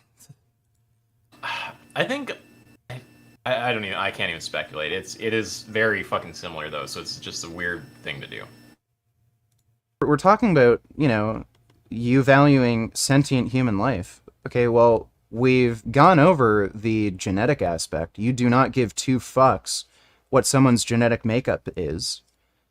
So clearly human means something else to you. Or you just don't care about humans. You just care about something that looks like human. Like, do you want to... I think what I care about things are, I think, being like pretty smart, and having being nice to your family members. Those are the two traits that I care about. Okay, so if somebody was stupid, like retarded, and like severe autism, had issues with socialization, You guys you'd both be in detect favor the of murdering. sarcasm, right? Yeah. Oh, yeah, Oh he's- yeah. he's checked This out. is He's where he made it at checked this out. point, This is yeah, where he yeah. totally checked out. He checked. He Yeah. knew he lost, and he just checked out. Yeah, Mhm. and I think honestly, like, I would venture to say that we're being very charitable to him. We've been critical of some of the things you said, but it's like it's just obvious on this point that he just got like on basically the normative ethics, which is really the core of what the debate's about. Veganism is a normative, well, it's an applied question, but whatever. On the applied and normative ethics stuff, it just went like really, really badly for him. He just gave a view that leads to it being okay to just murder him if we scan him with a little genetic device. And once you got him in that corner, it just became increasingly bad. Like, it was just, we start hearing all the Destiny words, the circular, or no, he said vacuous, meaningless, can't happen, all this. Trying to go down various other threads, talking about meta conversations, starting to say, attributing, malicious intention to, it's just, the whole downward spiral. Now he's just taking meme views and throwing them out and just going, see guys, he's gonna do the vegan thing to whatever I say. There's no winning. It's like, well, yeah, have you ever considered that maybe the vegans have just built like a reasonable way to approach this dialogue where in fact it turns out that a lot of views end up being shown to be unpalatable to a lot of people? Maybe that's actually the case, right? No one's doing anything unfair to you. It's not like you not winning has to be a result of someone being unfair. It might just be that the other side has a view that they're able to convince people of reasonably well. Well, and I was being very charitable, like at least 4 times in the discussion.